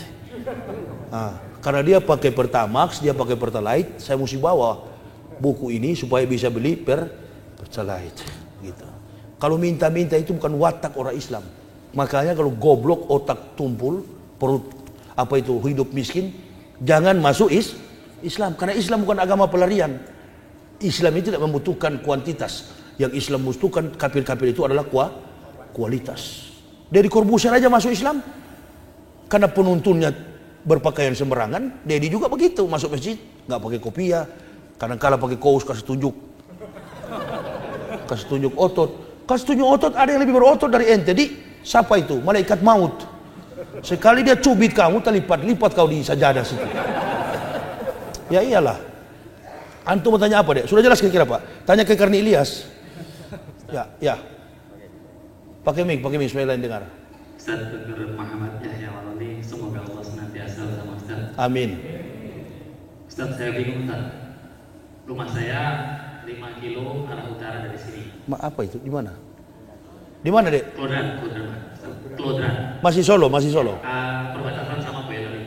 Boyolali. Ya. Semakin kencangnya sampai dan detik ini di masjid kami ada sekelompok yang mengatasnamakan merah putih Ustaz.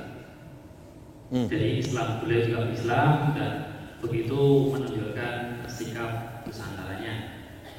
Dari kami saya sendiri yang baru belajar sunnah Ustaz, mohon maaf, kami ya tidak mau kelihatan di masjid kami begitu terkotak-kotak semenjak kehadiran Bagus. beliau-beliau.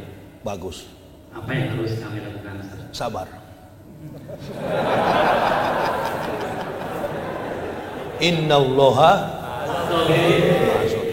Kalau itu yang saya sampaikan tadi, dia mengaku paling NKRI, dia mengaku paling Pancasila, dia mengaku paling NKRI, tapi dia sebenarnya anti Pancasila. Nah, dia Maslahati itu apa? Sabar. Karena ini saudara yang kita hadapi. Sabar. Yang penting dia masih sholat di situ, sudahlah. Itu kebanyakan orang bodoh. Adik bersyukur. Kalau dia begitu berarti dia masih gampang diputar otaknya oleh para politikus.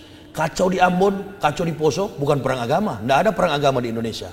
Tapi Islam dan Kristen sering dijadikan kuda tunggangan untuk mencapai isu-isu politik.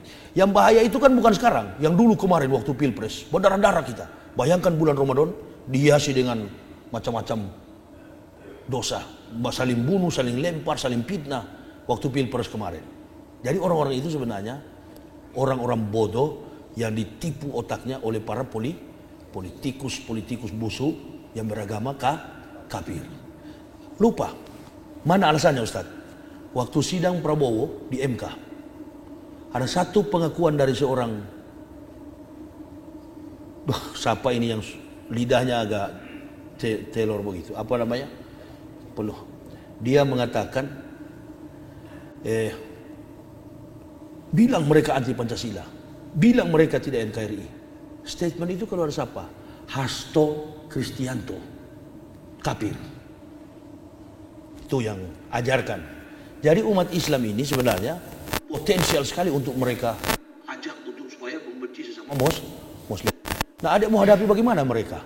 Sementara konsep yang melekat di kepala mereka ini konsep politik. Caranya satu-satunya ialah, kalaupun ada saya kesempatan, boleh saya ceramah di situ. Ya, dan banyak sudah tempat-tempat begitu akhirnya sadar.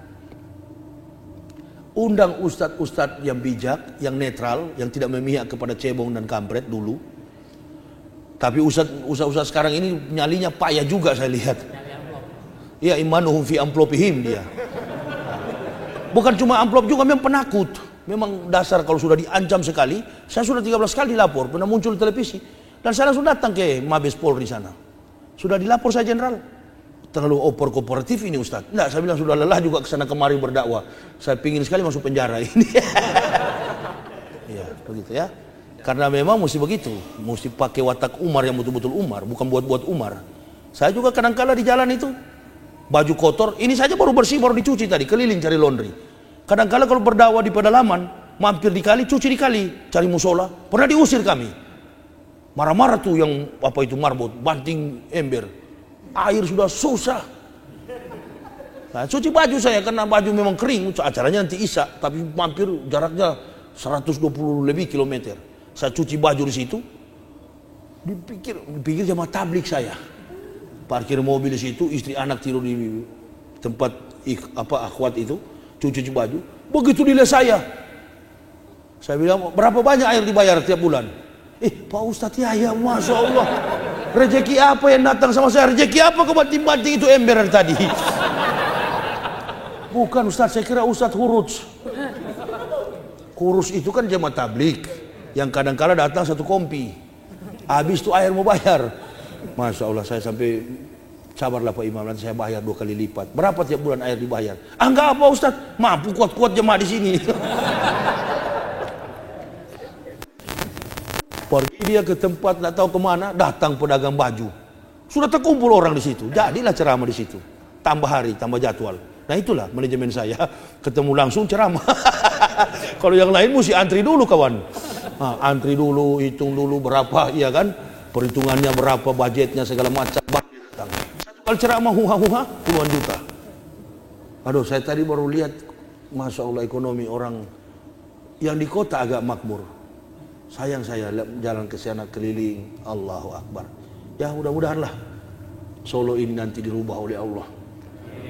Yang penting kita perasaannya tetap cinta kepada Pak Soeharto, Haji Muhammad Soeharto. Jangan percaya orang bilang dia itu bukan Islam segala macam. Orang-orang PKI itu yang anti sama Soeharto.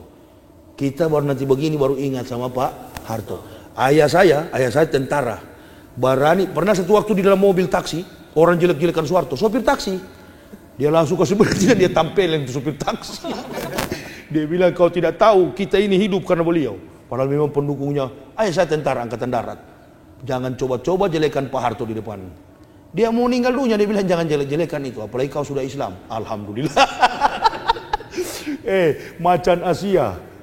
Tapi begitu mahasiswa duduk di tempatnya, beliau karena negarawan mengalah. Padahal di belakang beliau hijau. Tumbang juga macan Asia. Karena betul-betul negarawan. Nah ini. Yang mudah-mudahan lah Pak Jokowi, legowo, kalau mahasiswa masih demo, sudah kasih aja lah. Kasih Prabowo yang pimpin. Bastotan, kuat Prabowo, kan? Begitu. Jangan kasih Pak Maruf Amin.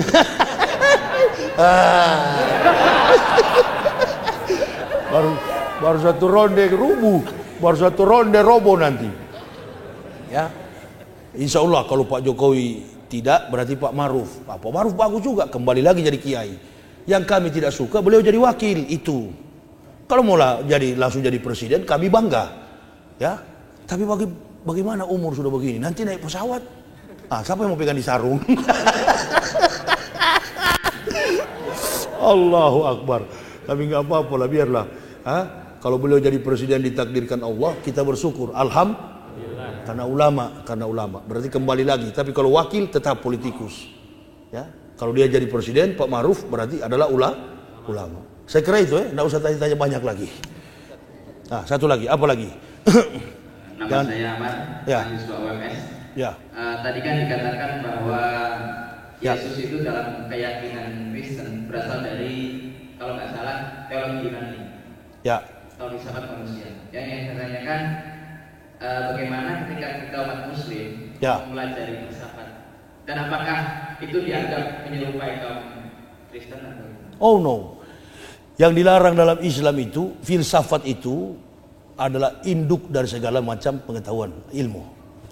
Seorang filsuf itu, semua muatan filsafat dalam segala macam kompetensi ilmu pasti ada filsafat. Apalagi hukum. Nah, yang tidak filsafat itu kecuali fakultas ekonomi, karena perhitungan. Filsafat itu realitas perhitungan. Orang yang jago berhitung, dia adalah filsuf. Adik kalau belajar filsafat, itu pekerjaan membuang waktu. Semua dalam masjid ini kalau saya tanya, Robert Darwin mengatakan manusia dari monyet, pasti nggak setuju. Nggak setuju? Pasti nggak setuju. Tapi saya setuju. Nah, itulah beda. Karena saya belajar filsafat. Kenapa? Kepastian setuju itu karena perhitungan yang tepat. Siapa tahu waktu saya bertamu di rumah Darwin, ada foto memang omanya monyet. Jadi induk dari segala ilmu pengetahuan itu adalah yang tidak boleh dalam Islam, filsafat ketuhanan. Karena dia tidak bisa dihitung, dia bukan zat, dia bukan natural, dia bukan materi. Yang dihitung berdasarkan susunan elemen materi. Begitu ya. Jadi dia tidak bisa dihitung. Makanya sudah ditekankan di garis pembatas itu sudah jelas dalam Islam. La ilaha illallah. Sebenarnya konsep teori ketuhanan Yesus itu lebih berpeluang dalam Al-Quran. Dikatakan begini dalam Al-Quran. Isa itu orang yang terkemuka di dunia dan akhirat. Wah, ini kalau difilsafatkan bisa jadi Tuhan. Tapi tidak pernah ada peluang satupun dalam Al-Quran mengatakan bahwa Isa adalah Tuhan. Dia adalah manusia biasa yang diutus oleh Allah dengan cara spektakuler. Karena dari 3.500 tahun kemarin sini tidak ada nabi di tengah Bani Israel. Mujizat yang paling besar bagi Bani Israel dan yang paling besar dan paling terakhir adalah menghadirkan manusia tanpa konotasi seks. Artinya tanpa hubungan biologis. Karena Allah masih sayang kepada Bani biadab ini supaya kembali ke jalan Allah. Tapi belum sekarang, nanti ke depan. Makanya Isa bertugas dua dalam Injilnya. Meluruskan jalan hidup Bani Israel. Dan yang kedua mengatakan, Mim badismuhu Ahmad. Akan datang seorang yang bernama Ahmad. Gagal sampai sekarang. Bangsa biadab itu tidak beragama Islam. Hanya sebagian kecil. Yang orang-orang ahli saja, bagian fisikawan, matematikawan, dan kemudian para artis yang kemudian masuk Islam mendapat hidayah. Kebanyakan Yahudi itu. Karena Yahudi dan Islam ini hampir sama sih. Dia juga tidak memakan makanan haram. Dan umur 8 tahun dilahirkan disunat. Sampai hari ini orang Yahudi. Makanya Maryam waktu mau dirajam dengan batu, lari bersembunyi di pohon-pohon korma. Ketakutan Maryam. Tapi Jibril datang, Rohul Kudus datang, pulang Maryam. bahwa kandunganmu itu karena kurnia dari Allah. Pulang Maryam, karena di Israel sampai hari ini kan ada hukum rajam. Ketemu orang berzina, rajam dengan batu. Wanita tanpa suami, rajam dengan batu, karena dianggap najis. Ketemu anjing, rajam dengan batu, karena dianggap najis. Orang kusta, rajam dengan batu, karena dianggap najis. 3 hukum rajam ini masih berlaku di tanah Israel. Nah, Maryam kebetulan lahir tanpa suami, tapi dilindungi. Begitu mau dirajam, anak ini terus bicara dari ayunan. Qala ini Abdullahi ataniyal kitab wa ja'alani nabiyya wa ja'alani mubarakan aina ma kuntu au soni bi sholati wa zakati madumtu haya. Jadi Nabi Isa itu menjalankan sholat. Dia Islam atau Kristen kalau sholat? Waktu dia sampaikan begini, Nabi Muhammad sudah datang atau belum? Al-Quran sudah ada atau belum? Sudah. Al-Quran sudah ada, buktinya sampai sekarang ayat itu masih ada. 19 Maryam 30-31. Kemudian dalam As-Sof 61, Yahudi kurang kaget. Loh, anak baru potong pusar sudah bicara. Ketakutan Yahudi. Periksa kitab. Ini ahli-ahli kitab. Waduh, ada di dalam Taurat, ada dalam Injil. Tunggu hari yang ke-8. Dia mau disunat enggak? Kalau disunat berarti dia inilah Mesiakah, Hamasya, atau orang yang dinantikan, Mesias. Begitu 8 hari benar disunat. Siapa yang sunat? Ananias wa Safira. Ananias dan istrinya Safira yang menangani kandungan Maryam. Jadi waktu Habib Rizik dilapor, harusnya orang Kristen jangan lapor. Siapa bidannya? Ananias dan Safira, istrinya. Itu kalau orang Kristen punya pengetahuan luas. Nah, begitu mereka mau rajam ibunya, anak ini bilang, wa itzqala Isa ibnu Maryama, ya bani Israila, inni rasulillahi ilaikum musaddiqan lima baina yadaya minat Taurat mubasysyiran bi rasulil ya'ti min badismuhu Ahmad. Tambah jengkel Yahudi. Loh, Ahmad dia sebut. Ada semua dalam Al-Quran, ada semua dalam kitab Taurat, Injil. Datang Nabi kita Muhammad sallallahu alaihi wasallam. Kalau ini peristiwa omong kosong, mana orang tua sini? Mana yang paling tua? Mana orang kita di antara kita yang paling tua ini? Umur berapa? Umur berapa? 63. Jujur sajalah, 63 tahun lalu Bapak bisa ingat secara detail peristiwa-peristiwa apa yang terjadi? Saya ceramah di Gorontalo, ketemu teman sekolah saya, masih SD. Dia bilang, Ustadz, ente lupa, 20 tahun lalu kita mandi di sungai. Ente bawa lari saya punya celana. Kurang ajar sekali kamu dulu, Ustadz.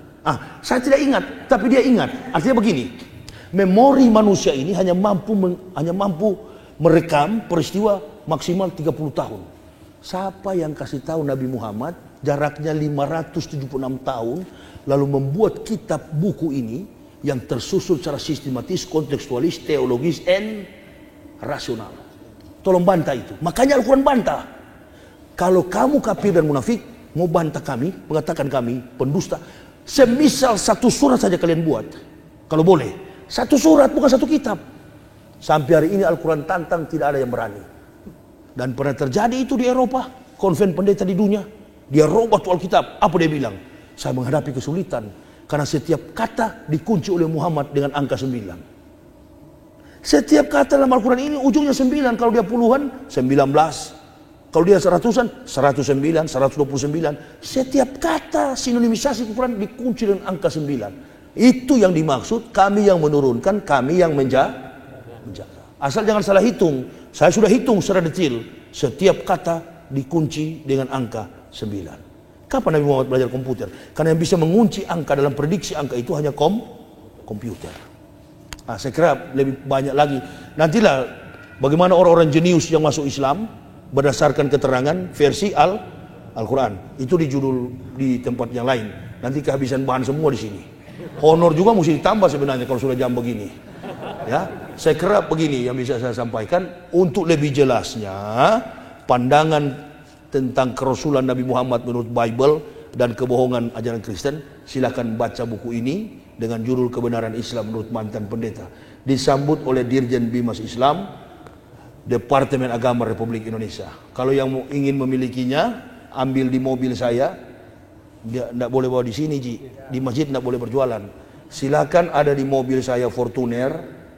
Ada istri saya yang akan melayaninya dengan beberapa orang ibu. Saya kira itu yang bisa saya sampaikan. Kita bermunajat kepada Allah. Bismillahirrahmanirrahim. Alhamdulillahirabbil alamin. Hamdan syakirin, hamdan na'imin, hamdan yuafi ni'amahu wa yukafi mazidah. Ya Rabbana lakal hamdu kama yanbaghi li jalali wajhikal karimi sultanik. Subhanaka la nusanan alaika anta kama asnait ala nafsikal walakal hamdu hatta tarda. Allahumma habib ilainal iman wa zanyu fi qulubina wa kari ilainal kufra wal fusuq wal isyan waj'alna minar rasidin. Allahumma tawaffana muslimina wal hikna bisolin ghaira huzaya wala maftunin. Allahumma ij'alna muflihin. Allahumma aftah akfala qulubina bijikrika wa atbim alaina nikmat wa asbik alaina min fadlik waj'alna min ibadika solihin. Rabbana taqabbal minna innaka antas samiul alim wa tub alaina innaka antat tawwabur rahim. Wassalatu wassalamu ala sayyidil anbiya'i wal mursalin Muhammadin wa ala alihi wa sahbihi ajmain. Subhana rabbika rabbil izzati amma yasifun wa salamun alal mursalin walhamdulillahi rabbil alamin. Terima kasih atas segala perhatiannya. Mohon maaf atas segala kekurangan saya. Usikum wa nafsi bitaqwallah. La ilaha illa huwa Allahi falyatawakkalul mu'minun. Wassalamualaikum warahmatullahi wabarakatuh.